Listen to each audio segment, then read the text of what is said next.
ಮರೆಯೋದುಂಟೆ ಮೈಸೂರು ದೊರೆಯ ಸರಸ್ವತಿ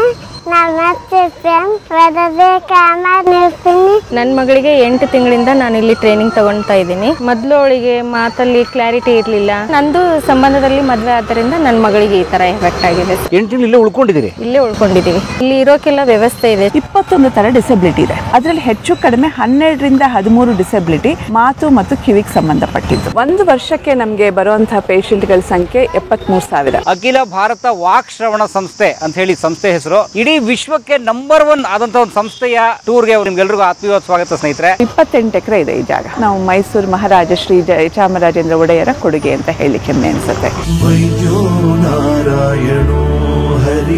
ಸ್ನೇಹಿತರೆ, ನಿಮ್ಗೆಲ್ರಿಗೂ ನಮ್ಮ ಮೈಸೂರು ಮಹಾರಾಜರ ಕೃಪಾಶೀರ್ವಾದದಲ್ಲಿ ಪ್ರಾರಂಭವಾದಂತಹ ನಮ್ಮ ಹೆಮ್ಮೆಯ ಮೈಸೂರಿನಲ್ಲಿರುವಂತಹ ಇಡೀ ವಿಶ್ವಕ್ಕೆ ನಂಬರ್ 1 ಆದಂತಹ ಒಂದು ಸಂಸ್ಥೆಯ ಟೂರ್ಗೆ, ಒಂದು ಪ್ರವಾಸಕ್ಕೆ, ಮಾಹಿತಿಯ ಪೂರ್ಣವಾದಂತಹ ಈ ವಿಡಿಯೋಗೆ ನಿಮ್ಗೆಲ್ರಿಗೂ ಆತ್ಮೀಯವಾದ ಸ್ವಾಗತ ಸ್ನೇಹಿತರೆ.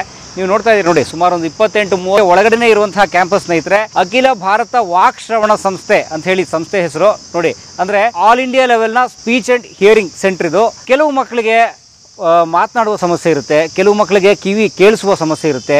ಕಿವಿ ಕೇಳಿಸುವ ಸಮಸ್ಯೆ ಇದ್ರಂತೂ ಮಾತಾಡೋದು ತುಂಬ ಕಷ್ಟ ಆಗುತ್ತೆ, ಮಾತು ಬರೋಲ್ಲ ಬಹುತೇಕ. ಆದರೆ ಈ ಸಂಸ್ಥೆ ಸ್ನೇಹಿತರೆ ಕಳೆದ 60 ವರ್ಷಗಳಿಂದ ಇದು ಸಾವಿರಾರು ಮಕ್ಕಳ ಬಾಳಲ್ಲಿ, ಸಾವಿರಾರು ಹಿರಿಯರ ಬಾಳಲ್ಲಿ ಅವರಿಗೆ ಮಾತು ಬರೆಸುವಂತಹ, ಅವರಿಗೆ ಕಿವಿಯ ಸಮಸ್ಯೆಯನ್ನು ದೂರ ಮಾಡುವಂತಹ ಕೆಲಸ ಮಾಡ್ತಾ ಇದೆ ಅಖಿಲ ಭಾರತ ವಾಕ್ ಶ್ರವಣ ಸಂಸ್ಥೆ. ಅಷ್ಟು ಮಾತ್ರ ಅಲ್ಲ ಸ್ನೇಹಿತರೆ, ಈ ಸಂಸ್ಥೆಯಲ್ಲಿ ಎಜುಕೇಶನ್ ಕೂಡ ಕೊಡ್ತಾರೆ. PUC ಇಂದ ನಂತರ ಡಿಪ್ಲೊಮಾ ಕೋರ್ಸ್ ಇಂದ ಹಿಡಿದು ಡಾಕ್ಟರೇಟ್ ವರೆಗೂ, ಪೋಸ್ಟ್ ಡಾಕ್ಟರೇಟ್ ವರೆಗೂ ಇಲ್ಲಿ ಶಿಕ್ಷಣ ಕೂಡ ಕೊಡ್ತಾರೆ, ಕೋರ್ಸಸ್ ಇದಾವೆ. ಏನಿದು ಅಖಿಲ ಭಾರತ ವಾಕ್ ಶ್ರವಣ ಸಂಸ್ಥೆ? ಜಯಚಾಮರಾಜೇಂದ್ರ ಒಡೆಯರ್ ಅವರು ಕೊಟ್ಟಂತಹ 32 ಎಕರೆ ಜಾಗ ಈಗ ಹೇಗಾಗಿದೆ ಎಲ್ಲವನ್ನ ನಾವು ನೋಡೋಣಂತೆ. ಸ್ವಾಗತ ನಿಮಗೆ ಮೈಸೂರಿಗೆ, ಹೆಮ್ಮೆ ಮೈಸೂರಿಗೆ. ಈಗ ನಾವಿರೋದು ನಮ್ಮ ಅಖಿಲ ಭಾರತ ವಾಕ್ ಶ್ರವಣ ಸಂಸ್ಥೆ ಕ್ಯಾಂಪಸ್. ನಮ್ಮ ಜೊತೆಗೆ ಪ್ರಭಾಕರ್ ಸರ್ ಇದ್ದಾರೆ, ಮೈಸೂರಿನ ಪ್ರಭಾಕರ್ ಅವರು. ಸರ್ ಶುಭೋದಯ ಸರ್. ಶುಭೋದಯ ಸರ್, ಹೇಗಿದ್ದೀರಾ ಸರ್? Fine sir. ಚೆನ್ನಾಗಿದ್ದೀರಾ? ಒಳ್ಳೆ ಕಪ್ ಶರ್ಟ್ ಹಾಕೊಂಡು ಬಿಡಿಸ್ತಾ ಇದ್ದೀರಾ. ಅದರಲ್ಲೂ ಇವತ್ತು ಕಾರ್ಮಿಕರ ದಿನಾಚರಣೆ, ಅದರಿಂದ ಬಹಳ ಖುಷಿ ಆಗುತ್ತೆ ನೀವು ಬಂದಿರೋದು. ಮತ್ತೊಮ್ಮೆ ನಮ್ಮ ಕಲಾ ಮಾಧ್ಯಮ ಕುಟುಂಬಕ್ಕೆ ಸ್ವಾಗತ. ಒಂದು ಹೇಳ್ತೀನಿ, ಮನುಷ್ಯ ಹಣ ಇದ್ರೆ ಶ್ರೀಮಂತ ಅಲ್ಲ, ಗುಣ ಇದ್ರೆ ಶ್ರೀಮಂತ. ನಾವು ದುಡ್ಡಿಟ್ಕೊಂಡು ನಾವು ಏನೇನೋ ಸಾಧನೆ ಮಾಡ್ತೀವಿ ಅಂತ ಹೋಗ್ತೀವಿ, ಮನಸ್ಸಲ್ಲಿ ನೆಮ್ಮದಿ ಇರೋದಿಲ್ಲ. ಆದರೆ ಇಲ್ಲಿ ಬಂದಾಗ ವಿಶೇಷ ಚೇತನರು ಅಂದರೆ ನಮ್ಗೆ ದೇವ್ರ ಕೈ, ಕಾಲು, ಕಿಡ್ನಿ ಎಲ್ಲ ಸಮರ್ಪಕವಾಗಿ ಕೊಟ್ಟು ಕೂಡ ನಾವಿಲ್ಲ ಅನ್ನೋ ಥರ ಜೀವನದಲ್ಲಿ ಬಾಳೆ ಮಾಡ್ತೀವಿ, ಬರ್ತಾ ಇರ್ತೀವಿ. ಇಲ್ಲಿ ಬಂದು ನೋಡಿದ್ರೆ ದೇವ್ರು ನಮ್ಗೆ ಇಷ್ಟೆಲ್ಲ ಕೊಟ್ಟಿದ್ದಾನಲ್ಲ, ಆ ಮಕ್ಕಳುಗಳ ಕಷ್ಟ ಸುಖಗಳು ನೋಡ್ಬಿಟ್ರೆ ನಮಗೆ, ಆ ಪೇರೆಂಟ್ಸ್ಗಳು ಯಾವುದ್ಯಾವುದೋ ಊರಿಂದ ಬಂದು ವರ್ಷಗಟ್ಟಲೆ ಇಲ್ಲೇ ಉಳ್ಕೊಂಡು ಏನೆಲ್ಲ ಸ್ಯಾಕ್ರಿಫೈಸ್ ಮಾಡ್ತಾ ಇದ್ದಾರೆ. ದೇವರೇ ಎಲ್ಲಾನು ಚೆನ್ನಾಗಿಟ್ಟಿರಪ್ಪ ಅಂತ ಕೇಳ್ಕೊಬೇಕಾಗತ್ತೆ. ಮತ್ತು ಈ ಒಂದು ಜಾಗದಲ್ಲಿ ಎಷ್ಟು ಸ್ವಚ್ಛತೆ ಇದೆ, ಮತ್ತು ಪ್ರತಿಯೊಬ್ಬ ಟೀಚರ್ಸ್ ಆಗಲಿ, ಪ್ರತಿಯೊಬ್ಬ ಇಲ್ಲಿ ವರ್ಕ್ ಮಾಡೋ ಜನಗಳಾಗಲಿ ಎಷ್ಟು ಸೌಮ್ಯವಾಗಿ ಬಿಹೇವ್ ಮಾಡ್ತಾರೆ ಅಂತಂದರೆ ಇಡೀ ಪ್ರಪಂಚದಲ್ಲೇ ನಾನು ಇವತ್ತು ತಿಳಿದಂಗೆ ಇದು ನಂಬರ್ 1 ಸ್ಪೀಚ್ ಆ್ಯಂಡ್ ಹಿಯರಿಂಗ್ ಅಂತ ಹೇಳ್ತಾರೆ ವಾಕ್ ಶ್ರವಣ ಸಂಸ್ಥೆ. ಕಿವಿ ಕೇಳಿಸ್ತಾ ಇರ್ಬೋದು, ಮಾತಾಡೋಕೆ ಕಷ್ಟ ಆಗ್ಬೋದು. ದಯವಿಟ್ಟು ಯಾರಿಗೂ ಬರೋದು ಬೇಡ, ಬಂದರೆ ದಯಮಾಡಿ ಇಲ್ಲಿಗೆ ಬಂದರೆ ಒಳ್ಳೇದಾಗತ್ತೆ. ಆದರೂ ಕೂಡ ಇಲ್ಲಿ ಮೇಯ್ನ್ ಆಗಿ ಒಂದು ನಾಯಕತ್ವ ವಹಿಸ್ಕೊಂಡಿರೋದು ನಮ್ಮ ಮೇಡಮ್ ಪುಷ್ಪವತಿ ಮೇಡಮ್ ಅಂತ ಡೈರೆಕ್ಟರ್ ಆಗಿದ್ದಾರೆ, ಡಾಕ್ಟರ್ ಪುಷ್ಪವತಿ ಅಂತೇಳಿ. ತುಂಬ ಸೌಮ್ಯ ಸ್ವಭಾವದ ಹೆಣ್ಣು ಮಗಳು. ಅವರು 4 ಜನಕ್ಕೆ ಸೇವೆ ಮಾಡಬೇಕು ಅನ್ನೋದೇ ಉದ್ದೇಶದಲ್ಲಿ ಮಾಡ್ತಾ ಇದ್ದಾರೆ. ಅವ್ರ ಕುಟುಂಬಕ್ಕೆ ಅವ್ರಿಗೆ ಒಳ್ಳೇದಾಗಲಿ, ಆಗಲು ಕಲಾ ಮಾಧ್ಯಮ ಕುಟುಂಬಕ್ಕೆ ಒಳ್ಳೇದಾಗಲಿ ಅಂತ ಹೇಳಿ ನೋಡೋಣ ಈ ಸಂಸ್ಥೆ ಟೂರ್ ನೋಡೋಣ ಬನ್ನಿ. ಈ ಸಂಸ್ಥೆ ನಿಜಕ್ಕೂ ಏನು ಕೆಲಸ ಮಾಡುತ್ತೆ ಅಂತ, ಇದು ನಿಜಕ್ಕೂ ಕಿವಿ ಕೇಳಿಸಿದ ಮತ್ತು ಮಾತು ಬಾರದ ಜನರಲ್ಲಿ ಆಶಾಭಾವನೆ ಉಂಟು ಮಾಡೋಂಥ ಒಂದು ವಿಡಿಯೋ. ಪೂರ್ತಿ ನೋಡಿ, ಈ ವಿಡಿಯೋನ ಹಂಚಿ ನಿಮ್ಮ ಅಕ್ಕಪಕ್ಕದವರಂಥ ಸಮಸ್ಯೆ ಇರ್ಬೋದು, ಹಂಚಿ ಅಂತ ಕೇಳ್ಕೊತಾ ಬನ್ನಿ. ನಾವು ಪ್ರೊಫೆಸರ್ ಪುಷ್ಪವತಿ ಅವ್ರನ್ನ ಭೇಟಿ ಮಾಡೋಣ ಬನ್ನಿ. ಸ್ನೇಹಿತರೆ, ನಾವು ಬಂದು ಈಗ ಒಳಗಡೆಗೆ all India institute of speech and hearing ಅಖಿಲ ಭಾರತ ವಾಕ್ ಮತ್ತು ಶ್ರವಣ ಸಂಸ್ಥೆ ಇದು. ನಮ್ಮ ಜೊತೆಗೆ ಪ್ರೊಫೆಸರ್ ಎಂ ಪುಷ್ಪವತಿ ಮೇಡಮ್ ಇದ್ದಾರೆ. ಮೇಡಮ್ ನಮಸ್ಕಾರ, ಹೇಗಿದ್ದೀರಿ? ಚೆನ್ನಾಗಿದ್ದೀವಿ, ಖುಷಿ ಆಯ್ತು ನೀವು ಇಲ್ಲಿ ನಮ್ಮ ಸಂಸ್ಥೆಗೆ ಬಂದಿರೋದು. ನಮಗೂ ತುಂಬ ಸಂತೋಷ, ಬಹಳ ಹಿಂದೆನೇ ಬರಬೇಕಾಯ್ತು, ಕ್ಷಮೆ ಕೋರ್ತಾ. ಸ್ನೇಹಿತರೆ, ನಾವು ನಿಂತಿರೋ ಸಂಸ್ಥೆ ಸುಮ್ಮನೆ ಸಂಸ್ಥೆ ಅಲ್ಲ ಸ್ನೇಹಿತರೆ. ಬೆಂಗಳೂರಲ್ಲ, ಕರ್ನಾಟಕ ಅಲ್ಲ, ಭಾರತ ಅಲ್ಲ, ಇಡೀ ಏಷ್ಯಾ ಖಂಡದಲ್ಲೇ ಬಹಳ ವಿಶೇಷವಾದಂತಹ ಒನ್ ಆ್ಯಂಡ್ ಓನ್ಲಿ ಅಂತ ಹೇಳ್ಬಹುದಾದಂಥ ಸಂಸ್ಥೆ ಇದು. ಇದರ ಸಂಪೂರ್ಣ ವಿವರನ್ನು ನಮ್ಮ ಪುಷ್ಪವತಿ ಮೇಡಮ್ ಅವರು ಇಲ್ಲಿ ನಿರ್ದೇಶಕರು ಅವರು ತಿಳಿಸ್ಕೊಡ್ತಾರೆ. ಮೇಡಮ್ ಸ್ವಾಗತ ತಮ್ಮ ಕಲಾ ಮಾಧ್ಯಮಕ್ಕೆ. ನಮಸ್ಕಾರ, ನನಗೂ ತುಂಬ ಖುಷಿ ಆಗುತ್ತೆ. ನಮ್ಮ ಸಂಸ್ಥೆನ ಗುರುತಿಸ್ಬಿಟ್ಟು ನೀವು ಕಲಾ ಮಾಧ್ಯಮದಿಂದ ನಮ್ಮ ಜೊತೆ ಕೈ ಜೋಡಿಸ್ಲಿಕ್ಕೆ ಬಂದಿರೋದು ನನಗೆ ನಿಜವಾಗ್ಲೂ ತುಂಬ ಖುಷಿ ಆಗುತ್ತೆ. ನಾನು ಡಾಕ್ಟರ್ ಎಂ ಪುಷ್ಪಾವತಿ ಅಂತ, ಅಖಿಲ ಭಾರತ ವಾಕ್ ಶ್ರವಣ ಸಂಸ್ಥೆ ನಿರ್ದೇಶಕಿ, ಮೂಲತಃ ಮೈಸೂರಿನವಳೆ, ಹೆಮ್ಮೆ ಕನ್ನಡತಿ ಅಂತಲೇ ನಾನು ಹೇಳಬೇಕು.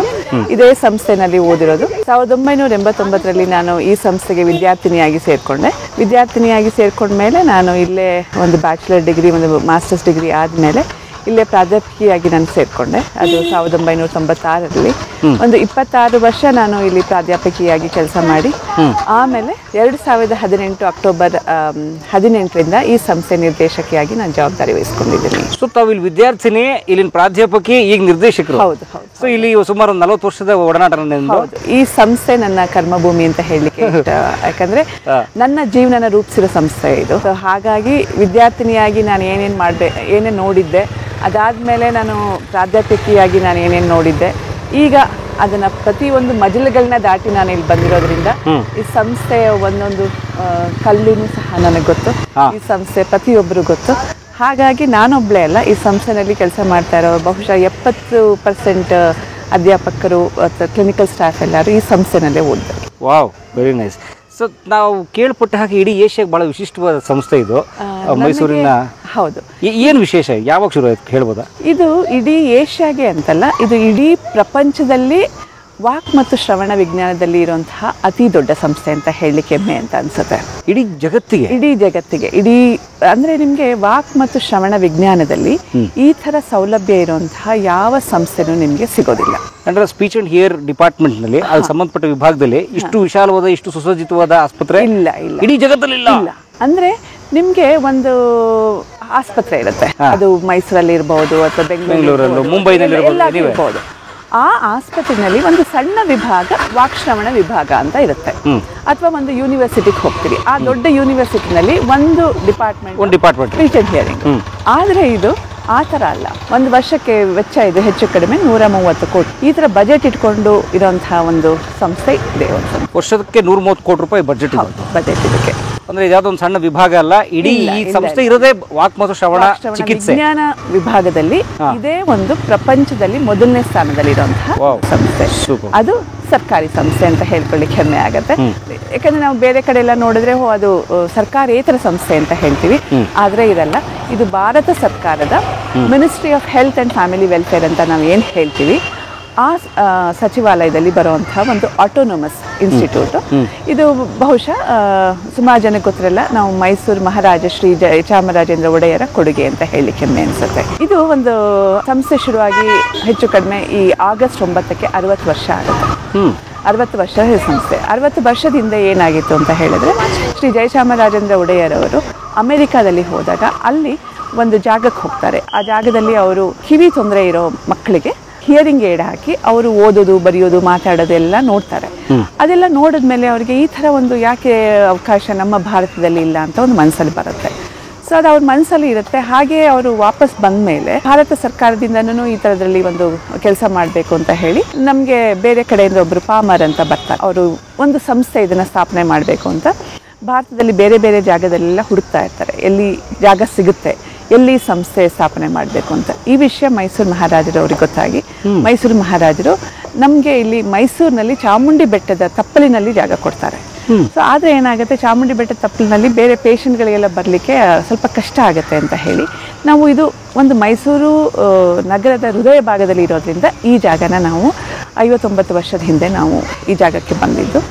ಮೂಲತಃ ಒಂದು ರಾಮ ಮಂದಿರ ಅಂತ ನೀವು ಏನು ಹೇಳ್ತೀರಿ ಮೈಸೂರಿನಲ್ಲಿ, ಅಲ್ಲಿ ನಾವು ಶುರು ಮಾಡಿದ್ದು ಇನ್ಸ್ಟಿಟ್ಯೂಟ್ ಆಫ್ ಲೋಗೋಪಿಡಿಕ್ಸ್ ಅಂತ ಹೇಳಿ ಒಂದು ಚಿಕ್ಕ ಒಂದು ಕಟ್ಟಡದಲ್ಲಿ ಶುರು ಮಾಡಿದ್ದು. ಇದರ ಪ್ರಾರಂಭದ ಹೆಜ್ಜೆ ಎಷ್ಟು? ಸುಮಾರು 60 ವರ್ಷಗಳ ಹಿಂದೆ, 59 ವರ್ಷದ ಹಿಂದೆ. ಸಣ್ಣ ಕ್ಲಿನಿಕ್ ತರ ಇತ್ತ, ರಾಮ ಮಂದಿರ ಅಂತ. ನಾನು ಅದದು ಫೋಟೋ ಕೊಡ್ತೀನಿ ನಿಮ್ಗೆ. ಅಲ್ಲಿ ಶುರುವಾಗಿದ್ದು ಒಂದು ಸಂಸ್ಥೆ. ಆಮೇಲೆ ನಮ್ಗೆ ಈ ಜಾಗ ಸಿಕ್ಕಿದ ಮೇಲೆ ಈ ಜಾಗದಲ್ಲಿ ಒಂದು ಬಿಲ್ಡಿಂಗ್ ಶುರು ಆಯ್ತು. ಅಲ್ಲಿ ಡಾಕ್ಟರ್ ಎನ್ ರತ್ನ ಅಂತ ಹೇಳಿದ್ರೆ ಕರ್ನಾಟಕ ಜನತೆಗೆ ತುಂಬಾ ಚಿರಪರಿಚಿತ ಆದ್ರು. ಲೇಡಿ ಇಲ್ಲ ಸರ್ ರತ್ನ ಅಂತ. ಅವರು ರಂಗಭೂಮಿನಲ್ಲಿ ತುಂಬಾ ಹೆಸರುವಾಸಿ ಮಾಡಿರೋದು. ಮತ್ತೆ ನಮ್ಮ ರಿಹ್ಯಾಬಿಟೇಷನ್ ಫೀಲ್ಡ್ ಅಲ್ಲಿ ಸ್ಪೀಚ್ ಅಂಡ್ ಹಿಯರಿಂಗ್ ಇರ್ಬೋದು, ಸ್ಪೆಷಲ್ ಎಜುಕೇಶನ್ ಇರ್ಬೋದು. ಅವರೊಬ್ಬರು ಅಜಾತ ಶತ್ರು, ಭೀಷ್ಮ ಅಂತಾನೆ ಹೇಳಬೇಕು. ಇಡೀ ಭಾರತದಲ್ಲಿ ಸ್ಪೀಚ್ ಅಂಡ್ ಹಿಯರಿಂಗ್ ಅಂತ ಒಂದು ಬರಬೇಕು ಅಂತ ಹೇಳಿದ್ರೆ, ಸ್ಪೆಷಲ್ ಎಜುಕೇಶನ್ ಅಂತ ಒಂದು ಬರಬೇಕು ಅಂತ ಹೇಳಿದ್ರೆ ಮೂಲತಃ ಅವ್ರ ಕಾರಣ. ಅವರು ಅಮೆರಿಕಾದಲ್ಲಿ ವ್ಯಾಸಂಗ ಮುಗಿಸ್ಕೊಂಡು ಬಂದಿರ್ತಾರೆ. ಸೊ ಈ ಸಂಸ್ಥೆ ಶುರುವಾದಾಗ ಮೊದಲನೇ ಎಂಪ್ಲಾಯಿ ಡಾಕ್ಟರ್ ಎನ್ ರತ್ನ. ವಾವ್, ಆ ರಾಮ ಮಂದಿರದ ಅಲ್ಲಿ. ಸೊ ಅದಾದ್ಮೇಲೆ ಇಲ್ಲಿಗೆ ಬಂದ್ವಿ. ಇದು ಒಂದು 28 ಎಕರೆ ಇದೆ ಈ ಜಾಗ. 28 ಎಕರೆ ಇದೆ. ಇದ್ರ ಜೊತೆಗೆ ಇನ್ನೊಂದು ಕ್ಯಾಂಪಸ್ ಇದೆ, ಅದು ಒಂದು 5 ಎಕರೆ ಜಾಗ. ಇಲ್ಲಿಂದ ಒಂದು 5 ನಿಮಿಷ ಹೋಗಬೇಕಾಗತ್ತೆ. ಸೊ ಈ 28 ಎಕರೆ ಜಾಗದಲ್ಲಿ ನಿಮಗೆ ಮಾತು ಮತ್ತು ಕಿವಿಗೆ ತೊಂದರೆಗೆ ಏನೇನು ಸಮಸ್ಯೆ ಇದೆ ಅದನ್ನು ಒಂದು ಅರ್ಥ ಮಾಡಿಕೊಂಡು ಅದನ್ನು ಐಡೆಂಟಿಫೈ ಮಾಡಿ ಗುರುತಿಸ್ಬಿಟ್ಟು ಎಷ್ಟಿದೆ ತೊಂದರೆ ತೀವ್ರತೆ ಎಷ್ಟಿದೆ ಅಂತ ನೋಡಿಬಿಟ್ಟು ಅದಕ್ಕೆ ಯಾವ ರೀತಿ ಪರಿಹಾರ ಮಾಡಬಹುದು ಅಂತ ಒಂದು ಪೂರ್ತಿ ಒಂದು ಟೀಮ್ ಏನಂತ ನಾವು ಹೇಳ್ತೀವಿ, ಒಂದು ತಂಡನೇ ಇಲ್ಲಿದೆ. ವಾಕ್ ಮತ್ತು ಶ್ರವಣ. ವಾಕ್ ಅಂದ್ರೆ ಮಾತು, ಶ್ರವಣ ಅಂದ್ರೆ ಕೇಳಿಸ್ಕೊಳ್ಳೋದು. ಕಿವಿ ಮತ್ತು ಬಾಯಿ ಎರಡೇ ಇಲ್ಲಿ ಕಾನ್ಸಂಟ್ರೇಟ್ ಮಾಡೋದು. ಇದು ನಿಮ್ಗೆ ಎರಡೇ ಅಂತ ಅನ್ಸುತ್ತೆ. ಆ ಎರಡು ನಿಮ್ಮ ಊಹೆಗೆ ನಿಲುಕದ್ದು. ನೀವೀಗ ಪ್ರಶ್ನೆ ಕೇಳ್ತಾ ಇದ್ದೀರಿ, ನಾನು ಉತ್ತರ ಕೊಡ್ತಾ ಇದ್ದೀನಿ. ಇದು ಜನಸಾಮಾನ್ಯರಲ್ಲಿ ನಂಗೆ ಮಾತು ಬರುತ್ತೆ, ನಂಗೆ ಕಿವಿ ಕೇಳುತ್ತೆ ಅಂದ್ಬಿಟ್ಟು ಸುಮ್ಮನೆ ಆಗ್ತಾರೆ. ನೀವು ನನ್ನ ಹತ್ರ ಕೇಳಿದಾಗ ಪ್ರಶ್ನೆ, ನೀವು ಕೇಳಿದ ಶಬ್ದ ನಂದು ಕಿವಿಗೆ ಹೋಗುತ್ತೆ, ಹೊರಗಡೆ ಕಿವಿಗೆ ಹೋಗಿ ಅದು ಹೊರಗಡೆ ಕಿವಿ, ಇಲ್ಲಿಂದ ಮಧ್ಯ ಕಿವಿ ಇರುತ್ತೆ. ಆ ತಮಟೆ ಅಂತ ನಾವೇನು ಹೇಳ್ತೀವಿ, ತಮಟೆನ ದಾಟ್ಕೊಂಡು ಅದು ಒಳಗಡೆ ಹೋಗುತ್ತೆ, ಒಳಗಡೆ ಕಿವಿ. ಹೊರ ಕಿವಿಯಿಂದ ಮಧ್ಯ ಕಿವಿಗೆ ಒಳ ಕಿವಿಗೆ ಹೋಗಿ ಆಮೇಲೆ ಏನೋ ಪ್ರಶ್ನೆ ಬರುತ್ತೆ. ಆಮೇಲೆ ಅದು ಸಂದೇಶ ಮೆದುಳಿಗೆ ಹೋಗಬೇಕು. ಅದು ಪ್ರೋಸೆಸ್ ಆಗಿ ಮೆದುಳಿಗೆ ಹೋಗಬೇಕು. ಮೆದುಳಿನಲ್ಲಿ ಬೇರೆ ಬೇರೆ ಭಾಗದಲ್ಲಿ ಬೇರೆ ಬೇರೆ ಥರ ಇರುತ್ತೆ. ಒಂದು ಭಾಗ ಕೇಳ್ಕೊಳ್ಳಿಕ್ಕೆ, ಬರೀ ಕೇಳ್ಕೊಳ್ಳಿಕ್ಕೆ, ಇನ್ನೊಂದು ಭಾಗ ಅರ್ಥ ಮಾಡ್ಕೊಳ್ಳಿಕ್ಕೆ, ಇನ್ನೊಂದು ಭಾಗ ಇವೆರಡನ್ನೂ ಸಂಪರ್ಕ ತಗೊಂಡು ಅದನ್ನ ಸಂದೇಶ ಕನ್ವರ್ಟ್ ಮಾಡಿ ಮಾತಿ ಕಳಿಸ್ಬೇಕಲ್ಲ, ಬಾಯಿ ಕಳಿಸ್ಬೇಕಲ್ಲ. ಸೊ ಎರಡು ಡೇಟಾನ ಕನ್ವರ್ಟ್ ಮಾಡಿ ಪ್ರಾಸೆಸ್ ಮಾಡಿ ಅದನ್ನ ಮಾತಾ ಹೊರಡಿಸ್ಬೇಕು. ಸೊ ಹಾಗಾಗಿ ನನಗೆ ಕಿವಿ ಕೇಳಿಸ್ಕೊಂಡು ನನಗೆ ಮಿದುಳು ಚೆನ್ನಾಗಿ ಕೆಲಸ ಮಾಡಬೇಕು, ಕೇಳಿಸ್ಕೋಬೇಕು, ಅರ್ಥ ಮಾಡ್ಕೋಬೇಕು. ಅರ್ಥ ಮಾಡಿದ್ಮೇಲೆ ಹೌದು ಇದು ಮಾತಾಡಬೇಕು ಅಂತ ಹೇಳಿ ಸಂದೇಶನ ಬಾಯಿನ ನರಗಳಿಗೆ ರವಾನೆ ಮಾಡಬೇಕು. ಆದರೆ ಮಾತಾಡ್ಲಿಕ್ಕೆ ನಂಗೆ ಶಕ್ತಿ ಬೇಕು ತಾನೆ. ಎಲ್ಲಿಂದ ಬರುತ್ತೆ ಶಕ್ತಿ? ಜನಗಳು ಗೊತ್ತೇ ಆಗಲ್ಲ, ಜನ ಮಾತಾಡ್ತಾ ಇರ್ತಾರೆ. ಶಕ್ತಿ ಬರಬೇಕು, ಆ ಶಬ್ದ ಬರಬೇಕು ಅಂತ ಹೇಳಿದ್ರೆ ಶ್ವಾಸಕೋಶದಿಂದ ಗಾಳಿ ಬರಬೇಕು, ಲಂಗ್ಸಿಂದ ಗಾಳಿ ಬರಬೇಕು. ಅದೇ ನಮ್ಮ ಮಾತಿಗೆ ಮೂಲ, ಅದೇ ನಮ್ಮ ಮಾತಿಗೆ ಊಟ ಅಂತಾನೆ ಹೇಳಬೇಕು ಜನಸಾಮಾನ್ಯರಿಗೆ. ಮಾತು ಹುಟ್ಟುವ ಪರಿ. ಸೊ ಇಲ್ಲಿಂದ ನನಗೆ ಗಾಳಿ ಬರುತ್ತೆ. ಸೊ ಗಾಳಿ ಬಂದ್ಬಿಟ್ಟು ಗಂಟ್ಲಿಗೆ ಬರುತ್ತೆ. ಗಂಟ್ಲಲ್ಲಿ 2 ಧ್ವನಿ ತಂತುಗಳು ಅಂತ ಇರುತ್ತೆ. ನಾವು ಮಾತಾಡ್ತೀವಿ ನಮ್ಮ ಗಂಟ್ಲಿದೆ ಅಂತ ಹೇಳ್ತಾರೆ. ಖಂಡಿತ ಗಂಟ್ಲು ಒಳಗಡೆ 2 ಧ್ವನಿ ತಂತು ಇದೆ. ಅವೆರಡು ಹೀಗೆ ಒಂದಕ್ಕೊಂದು ಟಚ್ ಮಾಡಬೇಕು. ಆಗ ಕಂಪನ ಉಂಟಾಗುತ್ತೆ. ಯಾವಾಗ ಗಾಳಿ ಇಲ್ಲಿ ಬರುತ್ತೆ ಆಗ ಗಾಳಿ ಬಂದ ತಕ್ಷಣ ಇವೆರಡು ಧ್ವನಿ ತಂತುಗಳು ಹೀಗೆ ಒಂದಕ್ಕೊಂದು ಹೀಗೆ ನಾವು ಹೇಗೆ ಚಪ್ಪಾಳೆ ತಟ್ತೀವಿ ಅದೇ ಥರ ಹೀಗೆ ಮೂವ್ಮೆಂಟ್ ಶುರು ಆಗುತ್ತೆ. ಆಗ ಶಬ್ದ ಹೊರಟ್ಬಿಟ್ಟು ಬಾಯಿಗೆ ಬಂದು ಮಾತು ಬರುತ್ತೆ. ಸೊ ನಾನು ಮಾತಾಡಬೇಕಾದ್ರೆ, ನೀವು ಕೇಳಿಸ್ಕೋಬೇಕಾದ್ರೆ ಈ ಎಲ್ಲ ಅಂಗಗಳು ಸಮರ್ಪಕವಾಗಿ ಕೆಲಸ ಮಾಡಿದರೆ ಮಾತ್ರ ನಾವು ಮಾತಾಡ್ಲಿಕ್ಕೆ ಸಾಧ್ಯ. ಒಂದು ಶಬ್ದ ಒಳಗಡೆ ಹೋಗುತ್ತೆ, ಇನ್ನೊಂದು ಶಬ್ದ ಆಚೆ ಬರುತ್ತೆ. ಅದಕ್ಕೆ ಇಷ್ಟು ಕೆಲಸ ಆಗುತ್ತೆ. ಇನ್ ಫ್ರಾಕ್ಷನ್ ಆಫ್ ಸೆಕೆಂಡ್ಸ್. ಹೌದು, ಇನ್ ಫ್ರಾಕ್ಷನ್ ಆಫ್ ಸೆಕೆಂಡು. ಅವೆಲ್ಲ ಏನು ಅಂತ ಹೇಳಿದ್ರೆ ಒಂದಕ್ಕೊಂದು ಹೊಂದಾಣಿಕೆ ಮಾಡ್ಕೊಂಡು ಟಕ ಟಕ ಟಕ ಟಕ ಅಂತ ಆಗ್ತಿರುತ್ತೆ. ಅಕಸ್ಮಾತ್ ನನಗೆ ಕಿವಿ ಕೇಳಲಿಲ್ಲ, ಸೊ ಕಿವಿನೇ ಕೇಳಲಿಲ್ಲ ಅಂದರೆ ಶಬ್ದ ಹೋಗ್ತಾನೆ ಇಲ್ಲ, ಹೇಗೆ ಮಾತಾಡ್ಲಿಕ್ಕೆ ಸಾಧ್ಯ? ಸೊ ಹುಟ್ಟಿದಾಗಿಂದನೇ ಕೆಲವು ಮಕ್ಕಳಿಗೆ ಕಿವಿನೇ ಕೇಳಲ್ಲ ಅಂದಮೇಲೆ ಮಾತು ಹೇಗೆ ಬರುತ್ತೆ? ಸೊ ಆ ಥರ. ಅಥವಾ ಮಾತು ಕಿವಿ ಕೇಳುತ್ತೆ, ಶಬ್ದ ಹೋಗ್ತಾ ಇದೆ, ಮೆದುಳು ಸರಿಯಾಗಿ ಕೆಲಸ ಮಾಡ್ತಾ ಇಲ್ಲ, ಮೆದುಳು ಡ್ಯಾಮೇಜ್ ಆಗಿದೆ. ನಾನು ಆದಷ್ಟು ಟೆಕ್ನಿಕಲ್ ಟರ್ಮ್ಸ್ನ ಸಿಂಪಲ್ ಆಗಿ ಹೇಳಿದ್ರೆ ಜನಗಳಿಗೆ ಅರ್ಥ ಆಗಲ್ಲ. ಅದೊಂಥರ ಕಬ್ಬಿಣದ ಕಡಲೆ ಅಂತ. ನಮಸ್ತೆ. ತಿಂಡಿ ಆಗ್ಲೇ ಆಯ್ತು, ನಿಂದಾಯ್ತಾ? ಈಗ ಊಟದ ಸಮಯ ಅಲ್ವಾ, ಈಗ ಊಟ ಮಾಡಕ್ಕೆ ಹೋಗು, ಆಯ್ತಾ? ಬಾಯ್. ನಿಮ್ಮಲ್ಲಿ ಮಗು ಪೋಷಕರು ಬನ್ನಿ ನೋಡಿ. ಈಗ ನಾನು ಹೇಳ್ದೆ ಅಲ್ವಾ, ಈ ನನ್ನ ಮುದ್ದು ಪುಟಾಣಿಗೆ ಕಿವಿ ಕೇಳಿಸಲ್ಲ. ಇವಳಿಗೆ ಕಿವಿ ಕೇಳಿಸ್ತಾ ಇರ್ಲಿಲ್ಲ. ಸೊ ಕಿವಿ ಕೇಳಿಸಲ್ಲ ಅಂತ ಹೇಳಿದ್ರೆ, ಈಗ ನೋಡಿ ನನಗೆ ಕನ್ನಡಕ ಯಾವಾಗ ಹಾಕೋತೀನಿ ಅಂದ್ರೆ ಕಣ್ಣು ಕಾಣಿಸಲ್ಲ ಅಂದ್ರೆ ಕನ್ನಡಕ ಹಾಕೋತೀನಿ. ನಡಿಲಿಕ್ಕೆ ತೊಂದರೆ ಅಂತ ಹೇಳಿದ್ರೆ ನಾನು ವಾಕಿಂಗ್ ಸ್ಟಿಕ್ ಇಟ್ಕೋತೀನಿ. ಇವಳಿಗೆ ಕಿವಿ ಕೇಳಿಸ್ಲಿಲ್ಲ, ಪರವಾಗಿಲ್ಲ, ಹುಡ್ದಾಗಿಂದನೂ ಕಿವಿ ಕೇಳ್ತಿಲ್ಲ. ತಕ್ಷಣ ಇವಳಿಗೆ ಒಂದು ಮಿಷಿನ್ ಕೊಟ್ಟಿದ್ದೀವಿ. ಈ ಮಿಷಿನ್ ಕಿವಿ ಕೇಳಲಿಕ್ಕೆ ಅನುಕೂಲ ಮಾಡಿಕೊಡುವಂತಹ ಮಿಷಿನ್. ಇದನ್ನ ನಾವು ಹಿಯರಿಂಗ್ ಏಡ್ ಅಂತ ಹೇಳ್ತೀವಿ, ಆಯ್ತಾ? ಈ ಹಿಯರಿಂಗ್ ಏಡ್ ಹಾಕೊಂಡ್ರೆ ನಾವು ಹೇಳೋ ಶಬ್ದ ಇವಳಿಗೆ ಕಿವಿಗೆ ಹೋಗುತ್ತೆ. ಶ್ರವಣ ಸಾಧನ. ಆಗ ಇವಳಿಗೆ ಕಿವಿ ತೊಂದರೆ ಇದ್ರೂನು ಈ ಒಂದು ಮಿಷಿನ್ ಮುಖಾಂತರ ಶಬ್ದ ಒಳಗಡೆ ಹೋಗಿ ಆಗ ಇವಳು ನಮ್ಮ ಹಾಗೆ ಮಾತಾಡ್ಲಿಕ್ಕೆ ಅನುಕೂಲ ಆಗುತ್ತೆ. ನೀವು ಹೇಳಿದ್ರಿ ಈಗ ಹೊರ ಕಿವಿ ಒಳ ಕಿವಿ ತಮಟೆಗೆಲ್ಲ ಹೋಗಿ ಅದು ಪ್ರೊಸೆಸ್ ಆಗಿ ಡೇಟಾ ಆಗಿ ನಮ್ಮ ಮೆದುಳಿಗೆಲ್ಲ ಹೋಗ್ಬೇಕು ಅಂತ.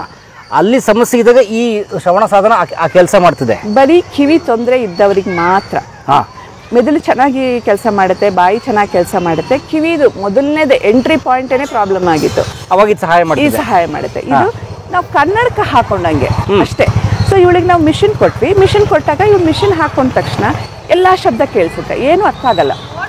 ಜೀವನದಲ್ಲಿ ಮೊದಲನೇ ಬಾರಿ ಅವಳು ಕೇಳ್ತಾ ಇರೋದು. ಆಗ ನಾವು ಅವಳನ್ನ ಇಲ್ಲಿ ಟ್ರೈನಿಂಗ್ ಅಂತ ಕರ್ಕೊಂಡು ಬಂದು, ಶ್ರೀದೇವಿ ಬಡಿಗೇರ್ ಅಂತ, ನಾವು ಕೊಪ್ಪಳ ಡಿಸ್ಟಿಕ್ ಇಂದ ಬಂದಿದ್ದೀವಿ. ಯಾವ ಊರು ಕೊಪ್ಪಳದಲ್ಲಿ? ಕುಷ್ಟಗಿ ತಾಲೂಕು ಹನುಮನಾಳ ಅಂತ. ಓ, ಹನುಮನಾಳ ಬಹಳ ಫೇಮಸ್. ಹನುಮನಾಳ ಬಾದಾಮಿ ಬನಶಂಕರಿ ಹೌದೌದು, ಅಲ್ಲಿ ಸರ್. ಅಲ್ಲಿಂದ ಬಂದಿದ್ದೀವಿ. ನನ್ನ ಮಗಳಿಗೆ 8 ತಿಂಗಳಿಂದ ನಾನು ಇಲ್ಲಿ ಟ್ರೈನಿಂಗ್ ತಗೊಳ್ತಾ ಇದ್ದೀನಿ.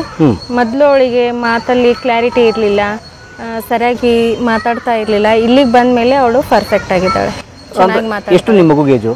4 ಕಂಪ್ಲೀಟ್, 5 ವರ್ಷ ರನ್ನಿಂಗು. ಏನು ಸಮಸ್ಯೆ ಇತ್ತು ಮಗುಗೆ? ಅದೇ ಕಿವಿದು ಕೇಳಿಸ್ತಿರ್ಲಿಲ್ಲ ಅವಳಿಗೆ. ನಮ್ಮದು ಸಂಬಂಧದಲ್ಲಿ ಮದುವೆ ಆದ್ದರಿಂದ ಎಲ್ಲಿ ಹೋದ್ರೂ ಅದೇ ಹೇಳ್ತಾರೆ, ಸಂಬಂಧದಲ್ಲಿ ಮದುವೆ ಅಂತ. ಅಲ್ಲ, ಇದಕ್ಕೆ ಮಗುಗೆ ಈ ಕಿವಿ ಸಮಸ್ಯೆ ಇದೆ ಅಂತ ನಿಮ್ಗೆ ಯಾವಾಗ ಗೊತ್ತಾಯ್ತು? ಅವಳು 2.5-3 ವರ್ಷ ಇದ್ದಾಗ ನಾವು ಕೂಗಿದ್ರು ಅವಳು ಒಂದ್ಸರಿ ತಿರುಗಿ ನೋಡ್ತಿದ್ಲು, ಇನ್ನೊಂದ್ಸರಿ ತಿರುಗಿ ನೋಡ್ತಿರ್ಲಿಲ್ಲ. ಹಾಗಾಗಿ ನಾವು ನಮ್ಮ ಸಿಸ್ಟರ್ ಮಗಳನ್ನ ಇಲ್ಲೇ ತೋರಿಸಿರೋದು. ನಾವು ಅವಳಿಗೆ 90% ಲಾಸ್ ಇದೆ. ನಿಮ್ಮ ಅಕ್ಕನ ತಂಗಿ ಮಗಳು. ಆ ಮಗುಗೂ ಸಮಸ್ಯೆ? ಆ ಮಗುಗೂ ಸಮಸ್ಯೆ ಇದೆ ಸರ್. ಅಂದರೆ ಅವಳದು ಹೆರಿಡಿಟಿ, ಅವ್ರ ಮನೆಯಲ್ಲಿ ಪ್ರಾಬ್ಲಮ್ ಇತ್ತು. ಹಾಗಾಗಿ ಅವರಿಗೆ ನಂದು ಸಂಬಂಧದಲ್ಲಿ ಮದುವೆ ಆದ್ದರಿಂದ ನನ್ನ ಮಗಳಿಗೆ ಈ ಥರ ಎಫೆಕ್ಟ್ ಆಗಿದೆ. 2.5 ವರ್ಷಕ್ಕೆ ಗೊತ್ತಾಯ್ತು ಮಗುಗೆ ಸ್ವಲ್ಪ ಸಮಸ್ಯೆ ಇದೆ ಅಂತ. ಆಮೇಲೆ ಏನು ಮಾಡಿದ್ರೆ? ಆಮೇಲೆ ಅದೇ ನನ್ನ ತಂಗಿ ತೋರಿಸಿದ್ವಲ್ಲ ಇಲ್ಲಿ, ತಂಗಿ ಮಗಳನ್ನ. ಹಾಗಾಗಿ ನಾವು ಇಲ್ಲಿಗೆ ಬಂದಮೇಲೆ 3 ತಿಂಗಳ ಸ್ಪೀಚ್ ತಗೊಳ್ಳಿ ಅಂತ ಹೇಳಿದರು. ಆಮೇಲೆ ಇಲ್ಲ 6 ತಿಂಗಳು ತಗೋಬೇಕು ಅಂತ ಹೇಳಿದರು. 6 ತಿಂಗಳು ತಗೊಂಡ್ಮೇಲೆ ನನ್ನ ಮಗಳು ಚೆನ್ನಾಗಿ ಮಾತಾಡ್ತಿದ್ದಾಳೆ. ಏನು ತರಬೇತಿ? ಅದೇ ಅವಳಿಗೆ ಯಾವ ಥರ ಆ್ಯಕ್ಟಿವಿಟೀಸ್ ಮಾಡಿಸ್ಬೇಕು ಅಂತ ಪೇರೆಂಟ್ಸ್ ಎಲ್ಲ ಹೇಳ್ಕೊಡ್ತಾರೆ. ಮಗು ಚಿಕ್ಕವಳಿಂದಾಗಿಂದ ಅವಳಿಗೆ ಏನೇನು ಕಲಿಸ್ಬೇಕು, ಸ್ಕೂಲಲ್ಲಿ ಏನೇನು ಹೇಳ್ಕೊಡ್ತಾರೆ ಅದೆಲ್ಲ ಇಲ್ಲಿ ಹೇಳ್ಕೊಡ್ತಾರೆ. ಯಾವ ಥರ ಕಲಿಸ್ಬೇಕು, ಯಾವ ಥರ ಮಾಡಬೇಕು ಅಂತ. ಅವಳಿಗೆ ಫಸ್ಟು ಕಲರ್ಸ್ ಗೊತ್ತಿರಲಿಲ್ಲ, ಈ ಥರ ಪ್ರಾಣಿಗಳದ್ದೆಲ್ಲ ಗೊತ್ತಿರಲಿಲ್ಲ. ಇವಾಗೆಲ್ಲ ಐಡೆಂಟಿಫೈ ಮಾಡ್ತಾಳೆ. ನೀವು ಇಲ್ಲೇ ವಾಸನೆಯಲ್ಲಿದ್ದೀರಾ? ಈಗ ವಾಸನ ಇಲ್ಲಿದ್ವಿ. ಇವಾಗ 8 ತಿಂಗಳ ಇದ್ದೆ ನಾನು. ಇವಾಗ ಸಮ್ಮರ್ ಹಾಲಿಡೇ ಅಂತ 10 ಡೇಸ್ ನಾವು ಇಲ್ಲಿ ಸ್ಪೀಚ್ ತಗೊಳ್ಳೋಣ ಅಂತ ಬಂದಿದ್ದೀರಿ. 8 ತಿಂಗಳು ಇಲ್ಲೇ ಉಳ್ಕೊಂಡಿದ್ದೀರಿ? ಇಲ್ಲೇ ಉಳ್ಕೊಂಡಿದ್ದೀವಿ, ಕುಟುಂಬ ಸಮೇತ? ಇಲ್ಲೇ ನಾನು ನನ್ನ ಮಗಳು ಅಷ್ಟೇ. ಇಬ್ರೇ? ಇಲ್ಲಿ ಇರೋಕೆಲ್ಲ ವ್ಯವಸ್ಥೆ ಇದೆ, ಚೆನ್ನಾಗಿ ಇದೆ ಎಲ್ಲ ಇರೋಕೆ ಇಲ್ಲಿ. ಮತ್ತೆ ರೆಂಟು ಕಡಿಮೆ. ವಾವ್. ನೋಡು, ಇವರು ಟಿವಿನಲ್ಲಿ ನಿಂದು ಫೋಟೋ ತಗೊತಾರಂತೆ, ನೀನು ಮಾತಾಡೋದನ್ನೆಲ್ಲ ರೆಕಾರ್ಡ್ ಮಾಡ್ಕೊತಾರಂತೆ. ಈಗ ನಿನ್ನ ಹೆಸರೇನು ಹೇಳ್ತೀಯಾ? ಆ ಕಡೆ ತಿರ್ಕೊ, ನನ್ನ ನೋಡ್ಬೇಡ. ಈಗ ಆ ಕಡೆ ತಿರ್ಕೊಂಡು ನಿನ್ನ ಹೆಸರೇನು? ಮೇಧಾ. ಏನು ಓದ್ತಾ ಇದೀಯಾ? ಎಷ್ಟನೇ ಕ್ಲಾಸು? First standard. ಅಲ್ಲಮ್ಮ, ನೀ ಎಷ್ಟನೇ ಕ್ಲಾಸ್ ಓದ್ತಿದ್ಯಾ ಹೇಳು? ಅಪ್ಪನ ಹೆಸರು? ವೀರಣ್ಣ. ಅಮ್ಮನ ಹೆಸರು? ಶ್ರೀದೇವಿ. ಯಾವ ಊರು ನಿಮ್ದು? ಹನುಮನಾಳ. ನೀನು ಟಿವಿ ನೋಡ್ತೀಯಾ? ಹಾಡು ಹೇಳ್ತೀಯಾ? ಹಾಡು ಬರಲ್ವಾ? ಶ್ಲೋಕ ಹೇಳ್ತೀಯಾ? ಶ್ಲೋಕ ಹೇಳು. ಹೇಳ್ತೀನಿ. ಶ್ಲೋಕ ಹೇಳ್ತೀನಿ. ಸರಸ್ವತಿ ನಮಸ್ತೆ ವರದೆ ಕಾಮ ನಿರ್ಪಿನಿ ವಿಚಾರಪಂ ಕನಿಷ್ಠಾನ ಚಿತ್ರೂಪವತ್ತು ಸ್ಮರಿಸದ. ಅಂದರೆ ಸಾಮಾನ್ಯ ಜನರು ಏನು ಅನ್ಕೊಳ್ತಾರೆ, ಕಿವುಡ್ರು ಅಂತ ಹೇಳಿದ್ರೆ ಇದೊಂದು ಕೆಟ್ಟ ಶಬ್ದ ಜನಗಳು ಉಪಯೋಗಿಸ್ಕೊಳ್ಳೋದು, ಅವರಿಗೆ ಮಾತು ಬರಲ್ಲ ಅಂತ. ನಾವು ಈ ಒಂದು ಮೂಢನಂಬಿಕೆ ವಿರುದ್ಧ ಹೋರಾಡ್ತಾ ಇರೋ ಸಂಸ್ಥೆ. ಸೊ ನನ್ನ ಜೊತೆ ಡಾಕ್ಟರ್ ಮಂಜುಳಾ ಅಂತ ಇದ್ದಾರೆ. ಮೇಡಮ್, ಆ್ಯಕ್ಚುಲಿ ನಾವು ಜನರಿಗೆ ಯಾವ ರೀತಿ ಸಂದೇಶ ಕೊಡಬೇಕು, ಈ ಥರ ಮಕ್ಕಳು ಬರ್ತಾ ಇದ್ದಾರೆ. ಸಾಮಾನ್ಯ ಜನಗಳು ಬಂದಾಗ ಅವ್ರಿಗೇನಂದರೆ ಮಿಷಿನ್ ಹಾಕ್ಬಿಟ್ಟ ತಕ್ಷಣ ಮಾತು ಬಂದ್ಬಿಡುತ್ತೆ ಅಂದ್ಕೊಳ್ತಾರೆ. ಮಗುಗೆ ನಾವು ಹುಟ್ಟಿದ ತಕ್ಷಣ ಟೆಸ್ಟ್ ಮಾಡಬೇಕಾ, ಯಾತಕ್ಕೆ ಮಾಡಬೇಕು ಅಂತ. ಸೊ ಮೇಡಮ್ಮು ಈ ಒಂದು ಕ್ಷೇತ್ರದಲ್ಲಿ ತುಂಬ ಸಂಶೋಧನೆ ಮಾಡಿದ್ದಾರೆ. ಸೊ ಮೇಡಮ್ ಹೇಳಿದ್ರೆ ಮೇಡಮ್, ಒಂದು ನನಗೊಂದು ಮೂಲಭೂತ ಪ್ರಶ್ನೆ ಕಾಡ್ತು. ಅವ್ರು ಹೇಳಿದ ಪ್ರಶ್ನೆನೇ, ಅವ್ರು ಹೇಳಿದ್ದು ಗೊತ್ತಿದೆ. ಈಗ ಕಿವಿ ಕೇಳಿಸ್ತಿಲ್ಲ, ಕಿವಿಗೆ ಮಷಿನ್ ಹಾಕ್ತೀವಿ, ಮಾತಾಡ್ಬಿಡ್ತಾರೆ, ಕೇಳಿಸ್ಬಿಡುತ್ತೆ ಅಂತ. ಆದ್ರೆ ಇವ್ರು ಹೇಳ್ತಿದ್ದಾರೆ ಏನೋ ತರಬೇತಿ 8 ತಿಂಗಳಿದೆ ಅಂತ. ಏನಿದು, ಯಾಕಿದು? ಈಗ ಮಿಷಿನ್ ಹಾಕಿದ ತಕ್ಷಣ ಅವ್ರಿಗೆ ಎಲ್ಲ ಶಬ್ದಗಳು ಏನೋ ಒಂದು ಫಾರಿನ್ ಲ್ಯಾಂಗ್ವೇಜ್, ನಮಗೆ ಜಾಪನೀಸೋ ಏನೋ ಕೇಳಿಸ್ಕೊತೀವಿ ಅನ್ಕೊಳ್ಳಿ, ನಮ್ಗೆ ಅರ್ಥ ಆಗಲ್ಲ ಅಲ್ವಾ? ಬರೀ ಶಬ್ದ ಕೇಳಿಸ್ತಾ ಇರತ್ತೆ, ಏನ್ ಹೇಳ್ತಾ ಇದಾರೆ ಅನ್ನೋದು ಅರ್ಥ ಆಗಲ್ಲ. ಸೊ ಆ ತರ ಈ ಮಕ್ಕಳಿಗೆಲ್ಲ ಏನೋ ಶಬ್ದಗಳು ಕೇಳಿಸ್ತಾ ಇರತ್ತೆ, ನಾವ್ ಏನ್ ಮಾತಾಡ್ತಾ ಇದೀವಿ ಅಂತ ಅರ್ಥ ಆಗ್ಬೇಕು ಅಂತ ಹೇಳಿದ್ರೆ ನಾವು ಅವರಿಗೆ ಟ್ರೈನಿಂಗ್ ಕೊಡ್ಬೇಕಾಗತ್ತೆ. ಥೆರಪಿ ಅಂತ ಹೇಳ್ತೀವಿ ಆ ಟ್ರೈನಿಂಗಿಗೆ. ಆ ಥೆರಪಿ ಅವರು ಮೇ ಬಿ 1 year ಬರಬೇಕು, ಕೆಲವು ಸತಿ ತೊಂದರೆ ಜಾಸ್ತಿ ಇದ್ರೆ 2 years ಬರಬೇಕಾಗತ್ತೆ. ಅದು ಟ್ರೀಟ್ಮೆಂಟು ಬೇರೆ ಬೇರೆ ಥರ ಇರುತ್ತೆ. ಕಿವಿ ಬರೀ ಹೊರಗಡೆ ಮತ್ತು ಮಧ್ಯ ಕಿವಿಲಿ ತೊಂದರೆ ಇದ್ದರೆ ಔಷಧಿಲೆಲ್ಲ ಗುಣ ಮಾಡ್ಬಿಡ್ಬೋದು ಅದನ್ನು, ಸರ್ಜರಿ ಆಗಲಿ ಔಷಧಿ ಆಗಲಿ. ಬಟ್ ಒಳ ಕಿವಿಲಿ ತೊಂದರೆ ಇದ್ದರೆ ಅದು ಪರ್ಮನೆಂಟ್ ಡ್ಯಾಮೇಜು. ಅವಾಗ ನಮಗೆ ಹಿಯರಿಂಗ್ ಏಡ್ ಹಾಕ್ಬಿಟ್ಟು ಈ ಥರ ತರಬೇತಿನೆಲ್ಲ ಕೊಡಬೇಕಾಗತ್ತೆ ಅವರಿಗೆ. ಅದಕ್ಕಿಂತ ಜಾಸ್ತಿ ತೊಂದರೆ ಇದೆ ಅಂತ ಹೇಳಿದ್ರೆ ತಿರ್ಗಾ ಕಾಕ್ಲಿಯರ್ ಇಂಪ್ಲಾಂಟ್ ಅಂತ ಒಂದು ಸರ್ಜರಿ ಬಿಡುತ್ತೆ.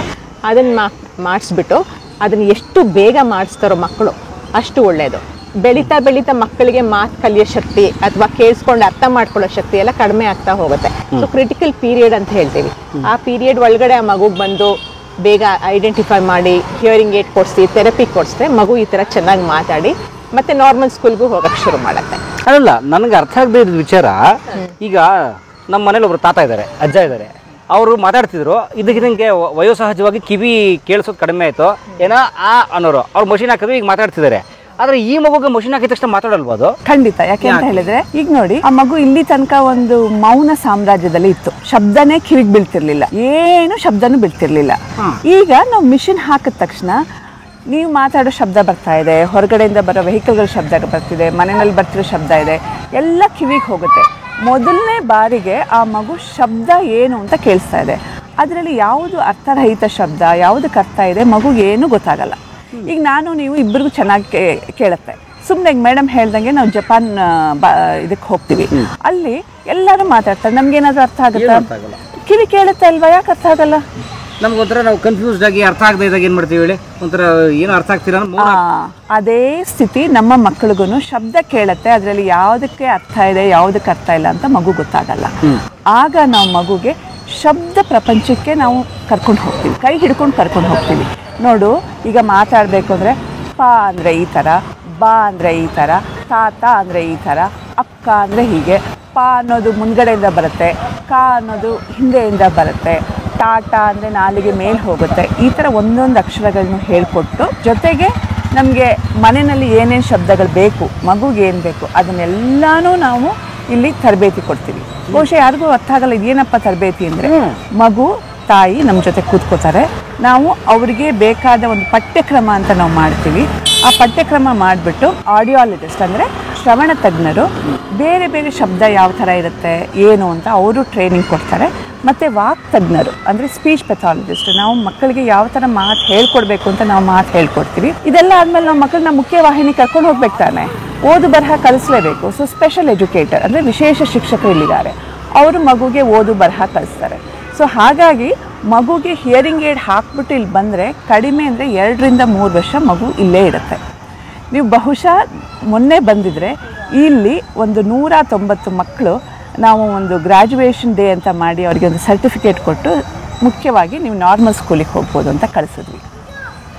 2 ವರ್ಷಗಳ ತರಬೇತಿಯ ನಂತರ ಆ ಮಕ್ಕಳು ಕಿವಿಗೆ ಮಿಷಿನ್ ಹಾಕ್ಕೊಂಡು ಓದ್ತಾರೆ, ಬರೀತಾರೆ. ಈಗ ನೀವು ನೋಡಿದ್ರಲ್ಲ ಶ್ಲೋಕ ಹೇಳೋದು, ನೀವು ಏನೇ ಮಾತಾಡಿದ್ರೆ ಮಾತಾಡ್ತಾರೆ. ಅಂದರೆ ಈಗ ಸಹಜವಾಗಿ ನಾವೆಲ್ಲ ಬೆಳೆದಂತಹ ನಾರ್ಮಲ್ ಸ್ಕೂಲ್ಗೆ ಹೋಗ್ಲಿಕ್ಕೆ ಆ ಮಗುಗೆ ಹಕ್ಕಿದೆ. ಸೊ ಆ ಮಗು ಹೋಗುತ್ತೆ, ಅರ್ಹತೆ ಇದೆ. ನಾವು ಸರ್ಟಿಫಿಕೇಟ್ ಕೊಟ್ಟಿದ್ದೀವಿ ಗ್ರಾಜುಯೇಷನ್ ಡೇ ಅಂತ. ವಾಕ್ಶ್ರವಣ ಸಂಸ್ಥೆದು ಮುಖ್ಯ ಉದ್ದೇಶ ಇದೆ ಏನಂತ ಹೇಳಿದ್ರೆ, ನಾವು ಏನು ಡಿಸಬಿಲಿಟಿ ಅಂತ ಏನು ಹೇಳ್ತೀವಿ, 21 ಥರ ಡಿಸಬಿಲಿಟಿ ಇದೆ. 21 ಕಿವಿ ಮತ್ತು ಬಾಯಿ, ಅದು ಬಿಟ್ಟು ಬೇರೆ ಥರ ಡಿಸಬಿಲಿಟಿ. ಭಾರತ ಸರ್ಕಾರ ಇದನ್ನ 21 ಗುರುತಿಸಿದೆ. ಅದರಲ್ಲಿ ಹೆಚ್ಚು ಕಡಿಮೆ 12 ರಿಂದ 13 ಡಿಸಬಿಲಿಟಿ ಮಾತು ಮತ್ತು ಕಿವಿಗೆ ಸಂಬಂಧಪಟ್ಟಿದ್ದು. ಸೊ ಆ ಥರ 13 ಥರ ತೊಂದರೆ ಇರೋರು ಇಲ್ಲಿ ಬಂದರೆ ನಾವು ಅದನ್ನು ಆದಷ್ಟು ಬೇಗ ಗುರುತಿಸ್ಬಿಟ್ಟು ಟ್ರೈನಿಂಗ್ ಕೊಟ್ಬಿಟ್ಟು ಸಮಾಜದಲ್ಲಿ ಅವರಿಗೆ ನಮ್ಮ ತರಹ ಒಂದು ಜೀವನ ಮಾಡೋ ಹಕ್ಕಿದೆ, ಆ ಹಕ್ಕನ್ನ ಕೊಡಿಸೋವಂಥ ಜವಾಬ್ದಾರಿ ನಮ್ಮದು. ಈ ಸಂಸ್ಥೆ ಕೆಲಸ ಮಾಡ್ತಾ ಇರೋದೇ ಈ ಒಂದು ಹಾದಿನಲ್ಲಿ ಉದ್ದೇಶದಿಂದ. ಸೊ ನಾನು ನಿಮ್ಮನ್ನು ಈಗ ಕರ್ಕೊಂಡು ಹೋಗೋದು, ಈ ಸಂಸ್ಥೆಗೆ ಬರೋವಂಥ ಪೇಷಂಟ್ಗಳು ಎಲ್ಲಿ ಬರ್ತಾರೆ, ನಾವು ಯಾವ ರೀತಿ ಅವರಿಗೆ ಟ್ರೈನಿಂಗ್ ಕೊಡ್ತೀವಿ, ತರಬೇತಿ ಕೊಡ್ತೀವಿ, ಇದ್ರ ಜೊತೆಗೆ ಇನ್ಯಾವ ಥರ ನಮ್ಮದು ಉದ್ದೇಶ. ನೀವು ಅಂದ್ಕೊಂಡಿರ್ಬೋದು ಈ ಸಂಸ್ಥೆ ಬರೀ ಈ ಥರ ಮಕ್ಕಳಿಗೆ ಮಾತ್ರನಾ ಅಂತ. ಖಂಡಿತ ಅಲ್ಲ. ಅಖಿಲ ಭಾರತ ವಾಕ್ಶ್ರವಣ ಸಂಸ್ಥೆದು ಮುಖ್ಯ ಉದ್ದೇಶ ಏನು ಅಂದರೆ, ಒಂದು, ನಾವು ಇಲ್ಲಿ ಶೈಕ್ಷಣಿಕ ಕಾರ್ಯಕ್ರಮಗಳನ್ನ ಮಾಡ್ತೀವಿ. ಇಲ್ಲಿ 14 ಥರ ಶೈಕ್ಷಣಿಕ ಕಾರ್ಯಕ್ರಮಗಳು. ಯಾರಿಗೆ? Educational programme, academic programme. ನಮ್ಮ ಮೇಡಮ್ಮು ಇವರು, ನಾನು ಅವ್ರ ಸ್ಟೂಡೆಂಟು. ಸೊ ನನ್ನ ಸ್ಟೂಡೆಂಟ್ಸು ಇದ್ದಾರೆ. ಸೊ ಪ್ರೊಫೆಸರು ನಂಗೆ ಹೇಳ್ಕೊಳ್ಳಿಕ್ಕೆ ಹೆಮ್ಮೆ, ಯಾಕಂದರೆ ನನ್ನ ಗುರುಗಳು. ನಮಗೂ ಪ್ರೌಡ್ ಫೀಲಿಂಗ್, ಪ್ರೌಡ್. ಸೊ ಈಗ ನಾನು ಹಿಂಗೆ ನೋಡಿದ್ರೆ ಇಲ್ಲಿ ಬರಲಿ ಸುಮಾರು ಜನ ನನ್ನ ಶಿಷ್ಯರು ಇರ್ತಾರೆ. ಸೊ ಹಾಗಾಗಿ ನಿಮಗೆ 3-4 ತಲೆಮಾರಿನ ಗುರು ಶಿಷ್ಯರ ಅನುಬಂಧ ಇರೋದು ಪರಂಪರೆ. ಹೌದು, ಎಲ್ಲರದ್ದು ಉಸಿರು ಒಂದೇ. ಏನು ಅಂತ ಹೇಳಿದ್ರೆ, ಈ ಸಂಸ್ಥೆಗೆ ಬಂದು ಸೇರ್ಕೊಂಡಿರೋ ಉದ್ದೇಶ ಅಂದರೆ ಆದಷ್ಟು ಒಂದು ನಮ್ಮ ಶೈಕ್ಷಣಿಕ ಪ್ರೋಗ್ರಾಮಿಂದ ನಾವು ಏನು ಕಲ್ತಿದ್ದೀವಿ ಅದನ್ನು ಸಮಾಜಕ್ಕೆ ಕೊಡೋದು. ಸೊ ಹಾಗಾಗಿ ಇಲ್ಲಿ 3 ಥರ ಡಿಪ್ಲೊಮಾ ಪ್ರೋಗ್ರಾಮ್ಗಳಿದೆ. 10 ತಿಂಗಳ ಡಿಪ್ಲೊಮಾ ಪ್ರೋಗ್ರಾಮ್. ಮತ್ತು 2 ಬ್ಯಾಚುಲರ್ ಪ್ರೋಗ್ರಾಮ್ ಅಂತ. ಇದು ಸಾಮಾನ್ಯ ಜನರಿಗೆ ಗೊತ್ತೇ ಇರಲ್ಲ. ಅಯ್ಯೋ ಈ ಸಂಸ್ಥೆ ಅಂತ ಹೇಳಿದ್ರೆ ಬರೀ ಪೇಷಂಟ್ಗಳನ್ನ ನೋಡ್ತಾರೆ ಅಂತ. ಇಲ್ಲ, ಪೇಷಂಟ್ನ ನೋಡಲಿಕ್ಕೆ ಒಂದು ವಿಶೇಷವಾದ ವೃತ್ತಿಪರರು ಬೇಕಲ್ವ. ಆ ವೃತ್ತಿಪರರೇ ನಾವು ವಾಕ್ಶ್ರವಣ ತಜ್ಞರು ಅಂತ ಹೇಳೋದು, ಅಥವಾ ವಿಶೇಷ ಶಿಕ್ಷಕರು. ಈ 2 ಕ್ಷೇತ್ರದಲ್ಲೂ ಯಾವ್ಯಾವ್ದು ಥರ ಡಿಗ್ರಿ ಇದೆ ಎಲ್ಲನೂ ಡಿಗ್ರಿನೂ ಆಫರ್ ಮಾಡ್ತಾ ಇರೋದು. ಸೊ ಒಂದು bachelor in audiology and speech pathology ಅಂತ BASLP ಅಂತ ಹೇಳ್ತಾರೆ. ಈ ಒಂದು ಡಿಗ್ರಿ ಸಾಫ್ಟ್ವೇರ್ ಕೋರ್ಸ್ ಆದಮೇಲೆ ಇರುವಂತಹ ತುಂಬ ಡಿಮಾಂಡ್ ಇರುವಂತಹ ಒಂದು ಕೋರ್ಸ್ BASLP. ಇದು ಸೈನ್ಸ್ ಸ್ಟ್ರೀಮ್, ಅಂದರೆ 12ನೇ ಕ್ಲಾಸಲ್ಲಿ 12th ಸೆಕೆಂಡ್ PUC ಅಂತ ನಾವೇನು ಹೇಳ್ತೀವಿ, ಅದರಲ್ಲಿ PCM ಅಥವಾ PCB ತೊಗೊಂಡಿದ್ದವರು ನಾವು ಒಂದು ಎಂಟ್ರೆನ್ಸ್ ಎಕ್ಸಾಮ್ ಕಂಡಕ್ಟ್ ಮಾಡ್ತೀವಿ, CET ಅಂತ. ಆ ಎಂಟ್ರೆನ್ಸ್ ಎಕ್ಸಾಮ್ ಕಂಡಕ್ಟ್ನ ನಾವು ಹೆಚ್ಚು ಕಡಿಮೆ 13 ಸೆಂಟರ್ಸ್ ಇಡೀ ಇಂಡಿಯಾದಲ್ಲಿ ನ್ಯಾಷನಲ್ ಲೆವೆಲ್ ಎಕ್ಸಾಮಿನೇಷನ್ ಕಂಡಕ್ಟ್ ಮಾಡಿ ಅಲ್ಲಿಂದ ಸೆಲೆಕ್ಟ್ ಮಾಡಿ ಇಲ್ಲಿ ನಾವು 4 ವರ್ಷ ಒಂದು ಅವರಿಗೆ ಟ್ರೈನಿಂಗ್ ಕೊಡೋದು. ಅವರು ಬೆಳಗ್ಗೆ ಹೊತ್ತು ಕ್ಲಾಸಸ್ ಅಟೆಂಡ್ ಮಾಡ್ತಾರೆ, ಮಧ್ಯಾಹ್ನದೊತ್ತು ಈ ಥರ ಪೇಷಂಟ್ಗಳನ್ನ ನೋಡಿ ಅವ್ರಿಗೆ ಟ್ರೀಟ್ಮೆಂಟ್ ಕೊಡ್ತಾರೆ, ಪ್ರಾಕ್ಟಿಕಲ್ಸ್. ಸೊ 4 ವರ್ಷ ಆದಮೇಲೆ ಅವರು ಮಾಸ್ಟರ್ಸ್. ಈಗ 4 ವರ್ಷ ಡಿಗ್ರಿ ಡಿಗ್ರಿ ಯಾಕಂದ್ರೆ +2 ಬೇಸಿಸ್ ಮೇಲೆ ಬಂದಿರೋದು. CET ಮಾಡಿ ಅವ್ರ ಎಂಟ್ರೆನ್ಸ್ ಎಕ್ಸಾಮ್ ಮೂಲಕ ಆರಿಸ್ಕೊಂಡ್ರೆ ಹೌದು 4 ವರ್ಷ ಡಿಗ್ರಿ ಇದು. ಆಮೇಲೆ ಈಗ ಮಾಸ್ಟರ್ಸ್ ಮಾಡಬೇಕಲ್ವಾ. ಮತ್ತೆ ಅದೇ ಎಂಟ್ರೆನ್ಸ್ ಎಕ್ಸಾಮಿನೇಷನ್ ಬರೀಬೇಕು. ಮತ್ತು ಅವರಿಗೆ ಮಾಸ್ಟರ್ಸ್ ಇನ್ ಸ್ಪೀಚ್ ಪೆಥಾಲಜಿ, ಅಂದರೆ ವಾಕ್ ವಿಜ್ಞಾನದಲ್ಲಾದರೂ ಮಾಸ್ಟರ್ಸ್ ಮಾಡ್ಬೋದು, ಅಥವಾ ಶ್ರವಣ ವಿಜ್ಞಾನ ಮಾಸ್ಟರ್ಸ್ ಇನ್ ಆಡಿಯಾಲಜಿ ಅದರಲ್ಲಿ ಮಾಡ್ಬೋದು. ಸೊ ಅದು 2 ವರ್ಷದ ಕಾರ್ಯಕ್ರಮ. ಅದಾದಮೇಲೆ ಅವ್ರಿಗೆ MSc ಅಂತ ಡಿಗ್ರಿ ಸಿಗುತ್ತೆ. ಅದಾದಮೇಲೆ ಮತ್ತೆ PhD ಮಾಡಬೇಕು ಅಂತ ಬರುತ್ತೆ. ಆಗ ಮತ್ತೆ ಅವರು ಒಂದು ನ್ಯಾಷನಲ್ ಲೆವೆಲ್ ಎಂಟ್ರೆನ್ಸ್ ಎಕ್ಸಾಮಿನೇಷನ್ ನಾವೇ ಕಂಡಕ್ಟ್ ಮಾಡ್ತೀವಿ.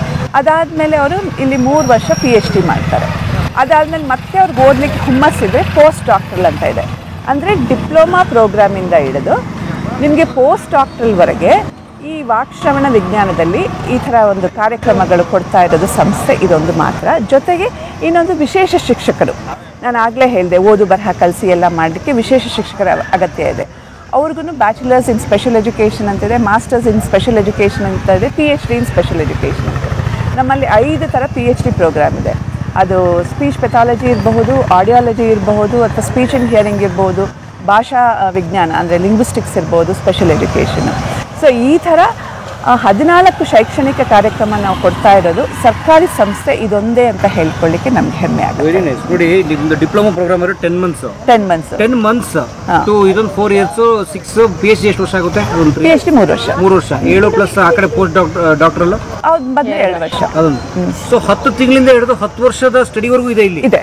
ಅಂದರೆ ಈ ಡಿಪ್ಲೊಮಾ ಮಾಡಿದವರು ನಮಗೆ ಈ ವಾಕ್ಶ್ರವಣ ತಜ್ಞರ ಕೆಳಗಡೆ ಅಸಿಸ್ಟೆಂಟಾಗಿ ಕೆಲಸ ಮಾಡ್ತಾರೆ. ಸೊ ನಮಗೂ ಅಸಿಸ್ಟೆಂಟಾಗಿ ಮಾಡೋಕ್ಕೆ ಬೇಕಲ್ಲ. ಸೊ ಹಾಗಾಗಿ ಇದು ನಾವು ಮುಖ್ಯವಾಗಿ ವಾಕ್ಶ್ರವಣ ವಿಜ್ಞಾನದಲ್ಲಿ ಮೊದಲನೇ ಜಾಗತಿಕ ಮಟ್ಟದಲ್ಲಿರೋದು ಮೊದಲನೇ ಸಂಸ್ಥೆ ಅಂತ ಹೇಳಲಿಕ್ಕೆ. Number 1 institute in the world, educational organisation in the world, ಅದು ಮೊದಲನೇ ಉದ್ದೇಶ. ಸೊ ಈಗ ನೀವು ಅನ್ಕೋಬಹುದು ಹಾಗಾದ್ರೆ ಹೇಗೆ ಯಾವ ರೀತಿ ಅಂತ. ಈಗ ನಾವು ನಿಂತಿರೋದು ಒಂದು ಸೆಂಟರ್ ಆಫ್ ದಿಸ್ ಇನ್ಸ್ಟಿಟ್ಯೂಟ್ ಅಂತಲೇ ಹೇಳಬೇಕು. ನಾನು ಆ ಕಡೆ ನೋಡಿದ್ರೆ ನಿಮಗೆ ಇದು ಸೆಂಟರ್ ಆಫ್ ಎಕ್ಸಲೆನ್ಸ್ ಅಂತ, ಅಂದರೆ ಉತ್ಕೃಷ್ಟ ಕೇಂದ್ರ. ಈ ಇಡೀ ಪೂರ್ತಿ ಬಿಲ್ಡಿಂಗ್ನ ಇನಾಗ್ರೇಷನ್ ಮಾಡಿರೋದು ನಮ್ಮ ಹೆಮ್ಮೆಯ ಪ್ರಧಾನಮಂತ್ರಿ ನರೇಂದ್ರ ಮೋದಿಜಿ ಅವರು ಇದನ್ನು ಪೂರ್ತಿ ಇನಾಗ್ರೇಷನ್ ಮಾಡಿದ್ರು. ಇಲ್ಲಿಂದ ಸ್ವಲ್ಪ 1 ಕಿಲೋಮೀಟರ್ ದೂರದ ಹಿಂದೆ ಬಂದು ವರ್ಚುವಲ್ ಆಗಿ ಮಾಡಿದ್ರು, ಸ್ವಲ್ಪ ಇದೆಲ್ಲ ಸೆಕ್ಯೂರಿಟಿ ಇಶ್ಯೂಗೆ. ಸೊ ಈಗ ನಾನು ಕರ್ಕೊಂಡು ಹೋಗ್ತಿರೋದು ಪೇಷಂಟ್ ಬಂದಾಗ ಈ ಒಂದು ದಾರಿಯಲ್ಲಿ ಬರ್ತಾರೆ. ಅವ್ರು ಬಂದಾಗ ಏನಾಗುತ್ತೆ ಅಂತ ಹೇಳಿದ್ರೆ ನಾವು ಹೇಗೆ ಹೋಗಪ್ಪ ಏನು ಮಾಡಬೇಕು ಅಂತ ಇರುತ್ತೆ. ಇದ್ರ ಪಕ್ಕದಲ್ಲಿ ಅವರಿಗೆ ಒಂದು ಕಂಫರ್ಟ್ ಝೋನ್ ಅಂತ ಮಾಡಿದ್ದೀವಿ. ಬಂದ ತಕ್ಷಣ ಅಲ್ಲಿ ಹೋಗ್ಬಿಟ್ಟು ಅವರು ಶೌಚಾಲಯದ ವ್ಯವಸ್ಥೆ ಇದೆ, ಸ್ನಾನ ಮಾಡ್ಕೊಳ್ಳೋ ವ್ಯವಸ್ಥೆ ಇದೆ, ಮತ್ತೆ ಲಗೇಜ್ ತಗೊಂಡು ಬಂದಿರ್ತಾರೆ. ಹೌದು, ಈಗ ನೋಡಿ ಆ ಲೇಡಿ ಕೊಪ್ಪಳದಿಂದ ಬಂದಿದ್ದಾರೆ. ಅವರೆಲ್ಲ ಲಗೇಜ್ನ ಇಡಲಿಕ್ಕೆ ಪಕ್ಕದಲ್ಲಿ ಲಗೇಜ್ಗೆ ಒಂದು ಅವಕಾಶ ಕೊಟ್ಟಿದ್ದೀವಿ, ಇಡ್ತಾರೆ. ಪಕ್ಕದಲ್ಲೇ ಕ್ಯಾಂಟೀನ್ ಇದೆ, ತಿಂಡಿ ಮಾಡಿಕೊಂಡು 9 ಗಂಟೆಗೆ ಅವ್ರು ಇಲ್ಲಿ ಬರಬೇಕು. ನಾವು ಈ ಸಂಸ್ಥೆನಲ್ಲಿ ನಮ್ಮ ಸಿಬ್ಬಂದಿಗಳದ್ದು ಮೂಲ ಉದ್ದೇಶ ಒಂದೇ, ನಾವು ಬೇರೆ ಆಸ್ಪತ್ರೆಗೆ ಹೋದಾಗ ನಾವು ಯಾವ ರೀತಿ ಸೌಲಭ್ಯನ ನಾವು ನಿರೀಕ್ಷೆ ಮಾಡ್ತೀವಿ ಅದೇ ಥರ ಸೌಲಭ್ಯಗಳನ್ನ ನಮ್ಮ ಸಂಸ್ಥೆಗೆ ಬರೋ ಜನರಿಗೆ ಕೊಡಬೇಕಾದ್ದು ಅದು ನಮ್ಮ ಉದ್ದೇಶ. ಜೊತೆಗೆ ಈ ಸಂಸ್ಥೆಗೆ ಬರೋವಂಥವ್ರು ಜೀವನದಲ್ಲಿ ತುಂಬ ನೊಂದಿರೋಂಥ ನಿಜ. ಯಾಕಂದರೆ ನಾವು ಒಂದು ದಿನ ಆಸ್ಪತ್ರೆಗೆ ಹೋದರೆ ಅಯ್ಯೋ ಒಂದಿನ ಆಸ್ಪತ್ರೆ, ಒಂದು ವಾರ ಆಸ್ಪತ್ರೆ ಅಂತ ಹೇಳ್ತೀವಿ. ಆದರೆ ಒಂದು ಮಗುಗೆ ಏನಾದರೂ ಒಂದು ಮಾತು ಅಥವಾ ಇದ್ರ ಕಿವಿಗೆ ಸಂಬಂಧಪಟ್ಟ ತೊಂದರೆ ಆಗಿ ವಿಶೇಷ ಮಗು ಅಂತ ನಾವು ಯಾವಾಗ ಪರಿಗಣಿಸ್ತೀವಿ, ಹಿಂದೆ ಅದನ್ನು ಅಂಗವಿಕಲರು ಅಂತ ಹೇಳ್ತಿದ್ರು. ನಾವು ದಯವಿಟ್ಟು ಆ ಪದಗಳನ್ನ ಉಪಯೋಗಿಸ್ಬೇಡಿ ಅಂತ ನಾನು ಈ ಮೂಲಕ ಕೇಳ್ಕೊಳ್ತೀವಿ. ಆ ಮಗು ವಿಶೇಷ ಮಗು ಅಂತಲೇ ಹೇಳಬೇಕು. ಆ ಮಗು ಒಂದ್ಸಲ ಮನೆಯಲ್ಲಿ ಬಂತು ಅಂದರೆ ಇಡೀ ಕುಟುಂಬ ಜೀವನನೇ ಒಂದು ಅಸ್ತವ್ಯಸ್ತ ಆಗುತ್ತೆ. ಯಾಕಂದರೆ ಅದು ರಿಕ್ವೈರ್ಮೆಂಟ್ ಬೇರೆ ಇರುತ್ತೆ. ಸೊ ಹಾಗಾಗಿ ಅವರು ಇಲ್ಲಿ ಬಂದಾಗ ಅಲ್ಲಿ ಪಕ್ಕದಲ್ಲಿರುವಂಥ ಒಂದು ಕಂಫರ್ಟ್ ಝೋನಿಗೆ ಹೋಗಿ ಅಲ್ಲಿ ಸ್ನಾನ ಎಲ್ಲ ಶೌಚಾಲಯದ ವ್ಯವಸ್ಥೆ ಎಲ್ಲ ಮುಗಿಸ್ಕೊಂಡು ಫಸ್ಟ್ ಇಲ್ಲಿ ಬರ್ತಾರೆ. ನಾನು ಕರ್ಕೊಂಡು ಹೋಗ್ತೇನೆ ಎಲ್ಲಿ ಬರ್ತಾರೆ ಅಂತ. ನಮ್ಗೇನು ಅಂತ ಹೇಳಿದ್ರೆ ಅವರೆಲ್ಲ ಇಲ್ಲಿ ಬಂದಾಗ ಈ ಸಂಸ್ಥೆ ಬಗ್ಗೆ ಅರಿವು ಮೂಡಿಸ್ಬೇಕು, ಇಲ್ಲಿ ಏನೇನು ಫೆಸಿಲಿಟಿ ಸಿಗ್ತಾ ಇದೆ ಅಂತ ನಾವು ಹೇಳಬೇಕು. ಇಲ್ಲ ಅಂದ್ರೆ ಕಿವಿ ತೊಂದರೆ ಇರೋರು ಇದು ಕಿವಿ ಆಸ್ಪತ್ರೆ ಅನ್ಕೋತಾರೆ, ಮಾತಿನ ತೊಂದರೆ ಇರೋರು ಮಾತಿನ ಆಸ್ಪತ್ರೆ ಅಂತ ಅನ್ಕೊಂತಾರೆ. ಸೊ ಹಾಗಾಗಿ ನೋಡಿ ಇಲ್ಲಿ ಬಂದು ಇದೊಂದು ವಿಶ್ರಾಂತಿ ತಾಣ ನಮ್ಮ ಮೈಸೂರು ಮಹಾನಗರ ಪಾಲಿಕೆಯವರು ನಮ್ಗೆ ಮಾಡಿಕೊಟ್ಟಿದ್ದಾರೆ. ಇಲ್ಲಿ ಪೇಷಂಟ್ಗಳು ಕೂತ್ಕೊಂಡಿರ್ತಾರೆ ಬೆಳಗ್ಗೆ. ಅಂದ್ರೆ ಬೆಳಗ್ಗೆ 9 ಗಂಟೆಗೆ ಏನು ಅವರು ಬರ್ಬೇಕಲ್ಲ? ನೋಡಿ ಅಲ್ಲಿ ನಂಬರ್ ಹಾಕಿದೀವಿ. ಸೊ ಆ ನಂಬರ್ ಪ್ರಕಾರ ಬಂದವರು ಕೂತ್ಕೊಂಡ್ ಬಿಡ್ತಾರೆ. ಸೊ ಮೊದಲನೇ ಬಂದವರು 1ನೇದು, 2ನೇ ಬಂದಾಗ 2, 3 ಅಂತ. ಸೊ ಈಗ ಇವ್ರು ಬಂದು ಕೂತ್ಕೊಂಡ ತಕ್ಷಣ ನಾವು ಟೋಕನ್ ಕೊಡ್ತೀವಿ, ಇದು ನಿಮ್ದು 1ನೇದು 2ನೇದು ಅಂತ. ಆ ಸಮಯಕ್ಕೆ ನನ್ನ ಕಲೀಗ್ ದೀಪಿಕಾ ಅಂತ ಅವರಲ್ಲಿದ್ದಾರೆ, ದೀಪಿಕಾ ಅಂತ ಹೇಳಿ ಇವರು ಈ ಸಾರ್ವಜನಿಕರಿಗೆ ಒಂದು ಅರಿವು ಮೂಡೋ ಕಾರ್ಯಕ್ರಮನೆಲ್ಲ ಜವಾಬ್ದಾರಿ ಇವರು ಹೊತ್ಕೊಂಡಿದ್ದಾರೆ. ಅಂದ್ರೆ ಅಲ್ಲಿ ಬಂದು ಕೂತ್ಕೋತಾರೆ, ಒಂದು ಓರಿಯೆಂಟೇಷನ್ ಮಾಡ್ತಾರೆ. ಇವರು ಒಂದು ಓರಿಯೆಂಟೇಷನ್ ಮಾಡ್ತಾರೆ. ನೀವು ಎಷ್ಟೊತ್ತಿಗೆ ಓರಿಯೆಂಟೇಷನ್ ಕೊಡ್ತೀಯಮ್ಮ? ಸರ್ ಪ್ರತಿದಿನ 8:50ರಿಂದ 9 ಗಂಟೆವರೆಗೂ ಸರ್. ಕೆಲವೊಂದ್ಸಲ 9:05, 9:10ವರೆಗೂ ಆಗುತ್ತೆ. ಬ್ರೀಫ್ ಆಗಿ ಓವರ್ ಆಲ್ ಆಗಿ ಇಲ್ಲಿ ಯಾವ್ಯಾವ ತೊಂದರೆಗಳಿಗೆ ನೋಡ್ತಾರೆ, ಹೇಗಿರುತ್ತೆ, ಇಲ್ಲಿ ಮೊದಲನೇ ಸಲ ಬಂದಿರೋರಿಗೆ ಪ್ರೊಸೀಜರ್ ಹೇಗಿರುತ್ತೆ, ಎಲ್ಲ ಮಾಹಿತಿಯನ್ನು ಒಂದು 10ರಿಂದ 15 ನಿಮಿಷದ ಇದ್ರಲ್ಲಿ ಕೊಡ್ತೀವಿ. ಅದಾದ್ಮೇಲೆ ಇಲ್ಲಿಂದ ಒಳಗಡೆ ಕಳ್ಸಕ್ ಶುರು ಮಾಡ್ತಾರೆ ಸರ್. ಯೂಶಲಿ ಹೌದು ಸರ್. ಟೋಕನ್ ಈಗ ಯೂಶಲಿ ಇಲ್ಲೊಂದು ಬೋರ್ಡ್ ಇಟ್ಟಿರ್ತಾರೆ ಬೆಳಗ್ಗೆ. ಟೋಕನ್ ಆ ದಿನ ಎಷ್ಟು ಇಶ್ಯೂ ಆಗಿರುತ್ತೆ, ಹಳೇದೆಷ್ಟು ಹೊಸದೆಷ್ಟು ಅಂದರೆ ಫಾಲೋ ಅಪ್ಪಿಗೆ ಬಂದಿರೋರು, ಮೊದಲನೇ ಸಲ ಬಂದಿರೋರು ಸಪ್ರೇಟಾಗಿ ಲೆಕ್ಕ ತಗೋತಾರೆ. ಅದಾದಮೇಲೆ ಟೋಕನ್ ನಂಬರ್ ವೈಸ್ ಅವ್ರನ್ನ ಒಳಗಡೆ ಬಿಡೋ ಅಂಥದ್ದು ಸರ್. ಟೋಕನ್ ಹೊಸದಾಗಿ ಬಂದವರಿಗೆ ಸಪ್ರೇಟ್ ಇರುತ್ತೆ, ಫಾಲೋ ಅಪ್ಪಿಗೆ ಬಂದಿರೋರಿಗೆ. ಸೊ ಕಂಪ್ಲೀಟಾಗಿ ಏರಿಯಾ ಫಿಲ್ ಆಗಿರುತ್ತೆ ಸರ್ ಬೆಳಗ್ಗೆ ಹೊತ್ತು. ಅದಾದಮೇಲೆ ಒಳಗಡೆ ಬಿಡ್ತಾರೆ ಅವ್ರನ್ನ. ಅಲ್ಲಿಂದ ಮತ್ತೆ ಅವ್ರನ್ನ ರೀಡೈರೆಕ್ಟ್ ಮಾಡ್ತಾ ಹೋಗ್ತಾರೆ, ನೆಕ್ಸ್ಟ್ ಎಲ್ಲಿಗೆ ಹೋಗಬೇಕು, ಹೇಗೆ ನಡೆಯುತ್ತೆ ಪರೀಕ್ಷೆಗಳು. ಮೊದಲನೇ ಸಲ ಬಂದಿರೋರಿಗೆ ಗೊತ್ತಿರೋದಿಲ್ಲ ಅಲ್ಲ, ಅದಕ್ಕೆ ಅಲ್ಲಿ ರಿಸೆಪ್ಷನಿಸ್ಟ್ ಇರ್ತಾರೆ, ಅವರೆಲ್ಲ ಹೆಲ್ಪ್ ಮಾಡ್ತಾರೆ. ನೋಡಿ ಇದು ಕರ್ನಾಟಕದಿಂದ ಬಂದಿರೋದು KA ಇದೆ. ಇಲ್ಲಿ ನಮ್ಮ ಮುಂದೆ ಒಂದು ಕಾರ್ ಪಾಸ್ ಆಯ್ತು, KL ಅಂತ ಕೇರಳ ಗಾಡಿ. ಹೇಳ್ತೀನಿ, 1 ವರ್ಷಕ್ಕೆ ನಮಗೆ ಬರುವಂತಹ ಪೇಷಂಟ್ಗಳ ಸಂಖ್ಯೆ 73,000. 73,000 ಜನ ಬರ್ತಾರೆ ಒಂದು ವರ್ಷಕ್ಕೆ. ಅದರಲ್ಲಿ ಎಲ್ಲಾ ಸ್ಟೇಟ್ ಇಂದಾನು ಬರ್ತಾರೆ. ಜಾಸ್ತಿ ಬರೋದು ನಮ್ಮ ಕನ್ನಡಿಗರು, ಆಮೇಲೆ ಕೇರಳದವರು, ಆಮೇಲೆ ಮಿಕ್ಕಿದ್ದರಿಂದ ಹೆಚ್ಚು ಕಡಿಮೆ ಒಂದು 100, 200 ಹಾಗೆ ಅಂತ ಬರ್ತಾರೆ. 25,000ರಿಂದ 26,000 ಮೊದಲನೇ ಬಾರಿ ಬರ್ತಾರೆ. ಇನ್ನು ಮಿಕ್ಕಿದವರು ಒಂದ್ಸಲ ಬಂದ್ರೆ ಸಾಲಲ್ಲ, ಮತ್ತೆ ಮತ್ತೆ ಮತ್ತೆ ಬರ್ಬೇಕಾಗತ್ತೆ, ಫಾಲೋ ಅಪ್ ಬರ್ತಾರೆ. ಸೊ ಹಾಗಾಗಿ ನಾವು ಹೋದ ವರ್ಷದ್ದು ಒಂದು ಅಂಕಿಅಂಶ ತಗೊಂಡ್ರೆ 73,000 ಜನ ಇಲ್ಲಿ ಬಂದಿದ್ದಾರೆ. ಮೇಡಮ್ 365 ದಿನಕ್ಕೆ 73,000 ಅಂದ್ರೆ ಎಷ್ಟಾಯ್ತು ಮೇಡಮ್? ದಿನ 1,000ಕ್ಕಿಂತ ಜಾಸ್ತಿ, 2,000 ಜನ. ನಾವು ಬರೀ ಕೆಲಸ ಮಾಡೋದು ಸೋಮವಾರದಿಂದ ಶುಕ್ರವಾರ ತನಕ. Like IT office. ಓಕೆ. 9ರಿಂದ 5ವರೆ. ಸರ್ಕಾರಿ ಕೇಂದ್ರ ಸರ್ಕಾರದ ಸಂಸ್ಥೆ ಆದ್ರಿಂದ ನಮ್ಮ ಸೆಂಟ್ರಲ್ ಗವರ್ಮೆಂಟ್ ಹಾಲಿಡೇಸ್ ಎಲ್ಲ ರಜೆ ಆಗುತ್ತೆ. ಸ್ನೇಹಿತರೆ, ನೀವು ಮೈಸೂರಿನ ವಾಕ್ ಶ್ರವಣ ಸಂಸ್ಥೆಗೆ ನಿಮ್ಮ ಮನೆಯಲ್ಲಿರಬಹುದಾದಂತಹ ತೊಂದರೆ ಇರುವವರನ್ನ ತೋರ್ಸಕ್ ಬರ್ತೀರಿ ಅನ್ನೋದಾದ್ರೆ ಸ್ನೇಹಿತರೆ, ಸೋಮವಾರದಿಂದ ಶುಕ್ರವಾರ ಮಾತ್ರ ಸ್ನೇಹಿತರೆ. ಶನಿವಾರ ಭಾನುವಾರ ಇರಲ್ಲ. ಶನಿವಾರ ಭಾನುವಾರ ನಮಗೆ ರಜೆ ಇರುತ್ತೆ ಅಂತ ನೀವು ಬಂದರೆ ದಯವಿಟ್ಟು ಇರೋದಿಲ್ಲ ಸ್ನೇಹಿತರೆ. ಮತ್ತು ಬೆಳಗ್ಗೆ 9ರಿಂದ 5ವರೆ, ಇದನ್ನು ನೆನ್ಪಿಟ್ಕೊಳ್ಳಿ, 9ರಿಂದ 5ವರೆ. ಮತ್ತು ಬಹಳ ಮುಖ್ಯವಾಗಿ ಕೇಂದ್ರ ಸರ್ಕಾರದ ಸಂಸ್ಥೆ ಆಗಿರೋದ್ರಿಂದ ಕೇಂದ್ರ ಸರ್ಕಾರಿ ರಜೆ ಇರ್ತವೆ, ಅದನ್ನ ನೋಟ್ ಮಾಡಿಕೊಂಡು ದಯವಿಟ್ಟು ಕೇಳ್ಕೊಂಬನ್ನಿ. ನಿಮ್ದು ಯಾವ್ದಾದ್ರು ಒಂದು ಫೋನ್ ನಂಬರ್ ಕೊಡ್ತೀರಿ ಅಂತ ಕಾಣುತ್ತೆ ಅಲ್ವಾ? ಪ್ರತಿ ಒಂದನ್ನು ಎಲ್ಲ ನಮ್ಮ ವೆಬ್ಸೈಟ್ ಅಲ್ಲಿ ಹಾಕಿದೀವಿ. ಜೊತೆಗೆ ಆನ್ಲೈನ್ ಅಪಾಯಿಂಟ್ಮೆಂಟ್ ಅಂತ ಇದೆ. ಅವ್ರ ವೆಬ್ಸೈಟ್ ಓಪನ್ ಮಾಡಿಬಿಟ್ಟು ಅವರೇನೆ ಕ್ಲಿಕ್ ಮಾಡ್ಕೊಂಡು ಯಾವತ್ತಿನ ಬರ್ತಾರೆ, ಎಷ್ಟೊತ್ತಿಗೆ ಬರ್ತಾರೆ ಅಂತ ಮಾಡಿಬಿಟ್ರೆ ಅವತ್ತಿಗೆ ಅಪಾಯಿಂಟ್ಮೆಂಟ್ ಅಲ್ಲೇ ಫಿಕ್ಸ್ ಆಗುತ್ತೆ. ನಂಬರ್ ಕೂಡ ನಾನೇ ಹಾಕಿರ್ತೀನಿ ಸ್ನೇಹಿತರೆ. ಅಂದರೆ ಅದು ಯಾವುದೋ ಪರ್ಸನಲ್ ನಂಬರ್ ಅಲ್ಲ, ಅದು ಇಲ್ಲಿನ ಆಫೀಸ್ ನಂಬರು. ಸೊ ದಯವಿಟ್ಟು ಕಾಲ್ ಮಾಡಿ ಕನ್ಫರ್ಮ್ ಮಾಡ್ಕೊಂಡು ಬನ್ನಿ ಅಂತ ನಾನು ನಿಮ್ಮನ್ನು ರಿಕ್ವೆಸ್ಟ್ ಮಾಡ್ತೀನಿ. ನೀವು ಬಂದು ವ್ಯರ್ಥ ಮಾಡ್ಕೋಬೇಡಿ ಅನ್ನೋದು ಅಷ್ಟೇ ನಮ್ಮ ಕಳಕಳಿ. ಆಗಿ ಮತ್ತೆ ಸಂಸ್ಥೆನಲ್ಲಿ ಈ ಒಂದು ವೆಬ್ಸೈಟ್ ಓಪನ್ ಮಾಡಿದಾಗ ಮೇ ಹೆಲ್ಪ್ ಯು ಅಂತ ಬರುತ್ತೆ. ಕರೆಕ್ಟ್. ಅದರಲ್ಲಿ ಅವರು ನಮ್ಗೆ ಈ ತರ ಬರಬೇಕು ಅಂತ ಹೇಳಿದ್ರೆ ನಾವು ತಕ್ಷಣ ನಮ್ಮ PIO ನಂಬರ್ ಕೊಟ್ಬಿಡ್ತೀವಿ, ಇವರನ್ನ ಕಾಂಟ್ಯಾಕ್ಟ್ ಮಾಡಿ ಅಂತ. ಅಪಾಯಿಂಟ್ಮೆಂಟ್ ಎಲ್ಲ ಅವ್ರು ಫಿಕ್ಸ್ ಮಾಡ್ಕೊಡ್ತಾರೆ. Very nice. ಸೊ ಇದಿಷ್ಟು ಇಲ್ಲ ಆಗುತ್ತೆ. ಇಲ್ಲಿ ಪೇಷಂಟ್ಗಳಿಗೆ ಮನದಟ್ಟ ಆಗುತ್ತೆ, ಒಳಗಡೆ ಹೋದ್ರೆ ಏನಾಗುತ್ತೆ. ಯಾಕಂದ್ರೆ ಫಸ್ಟ್ ಟೈಮ್ ಬಂದಿರ್ತಾರೆ, ಕಿವಿ ಪರೀಕ್ಷೆ ಅಂದ್ರೆ ಏನ್ ಮಾಡ್ಬಿಡ್ತಾರೆ. ಯಾಕಂದ್ರೆ ಒಂದು ಹಸುಗೂಸು ಇರುತ್ತೆ, ಒಂದು 90 ವರ್ಷದವರು ಸೀನಿಯರ್ ಸಿಟಿಸನ್ಸ್ ಇರ್ತಾರೆ. ಸೊ ನಾವೊಂದು ಎಲ್ಲ ಓರಿಯೆಂಟೇಷನ್ ಮಾಡಿದ್ಮೇಲೆ ನಮ್ಮಲ್ಲಿ ಇರುವಂತಹ ಸೆಕ್ಯೂರಿಟಿಯವರು ಒಬ್ಬೊಬ್ಬರನ್ನಾಗಿ ಬಿಡ್ತಾರೆ. ಸೊ ನಾನು ನಿಮ್ಮನ್ನೀಗ ಒಳಗಡೆ ಕರ್ಕೊಂಡು ಹೋಗ್ತೀನಿ. ಓಕೆ, ಬನ್ನಿ. ಈಗ ನನ್ನ ಶ್ರವಣ ಹೆಂಗಿದೆ ಚೆಕ್ ಮಾಡೋಣ. ಬನ್ನಿ.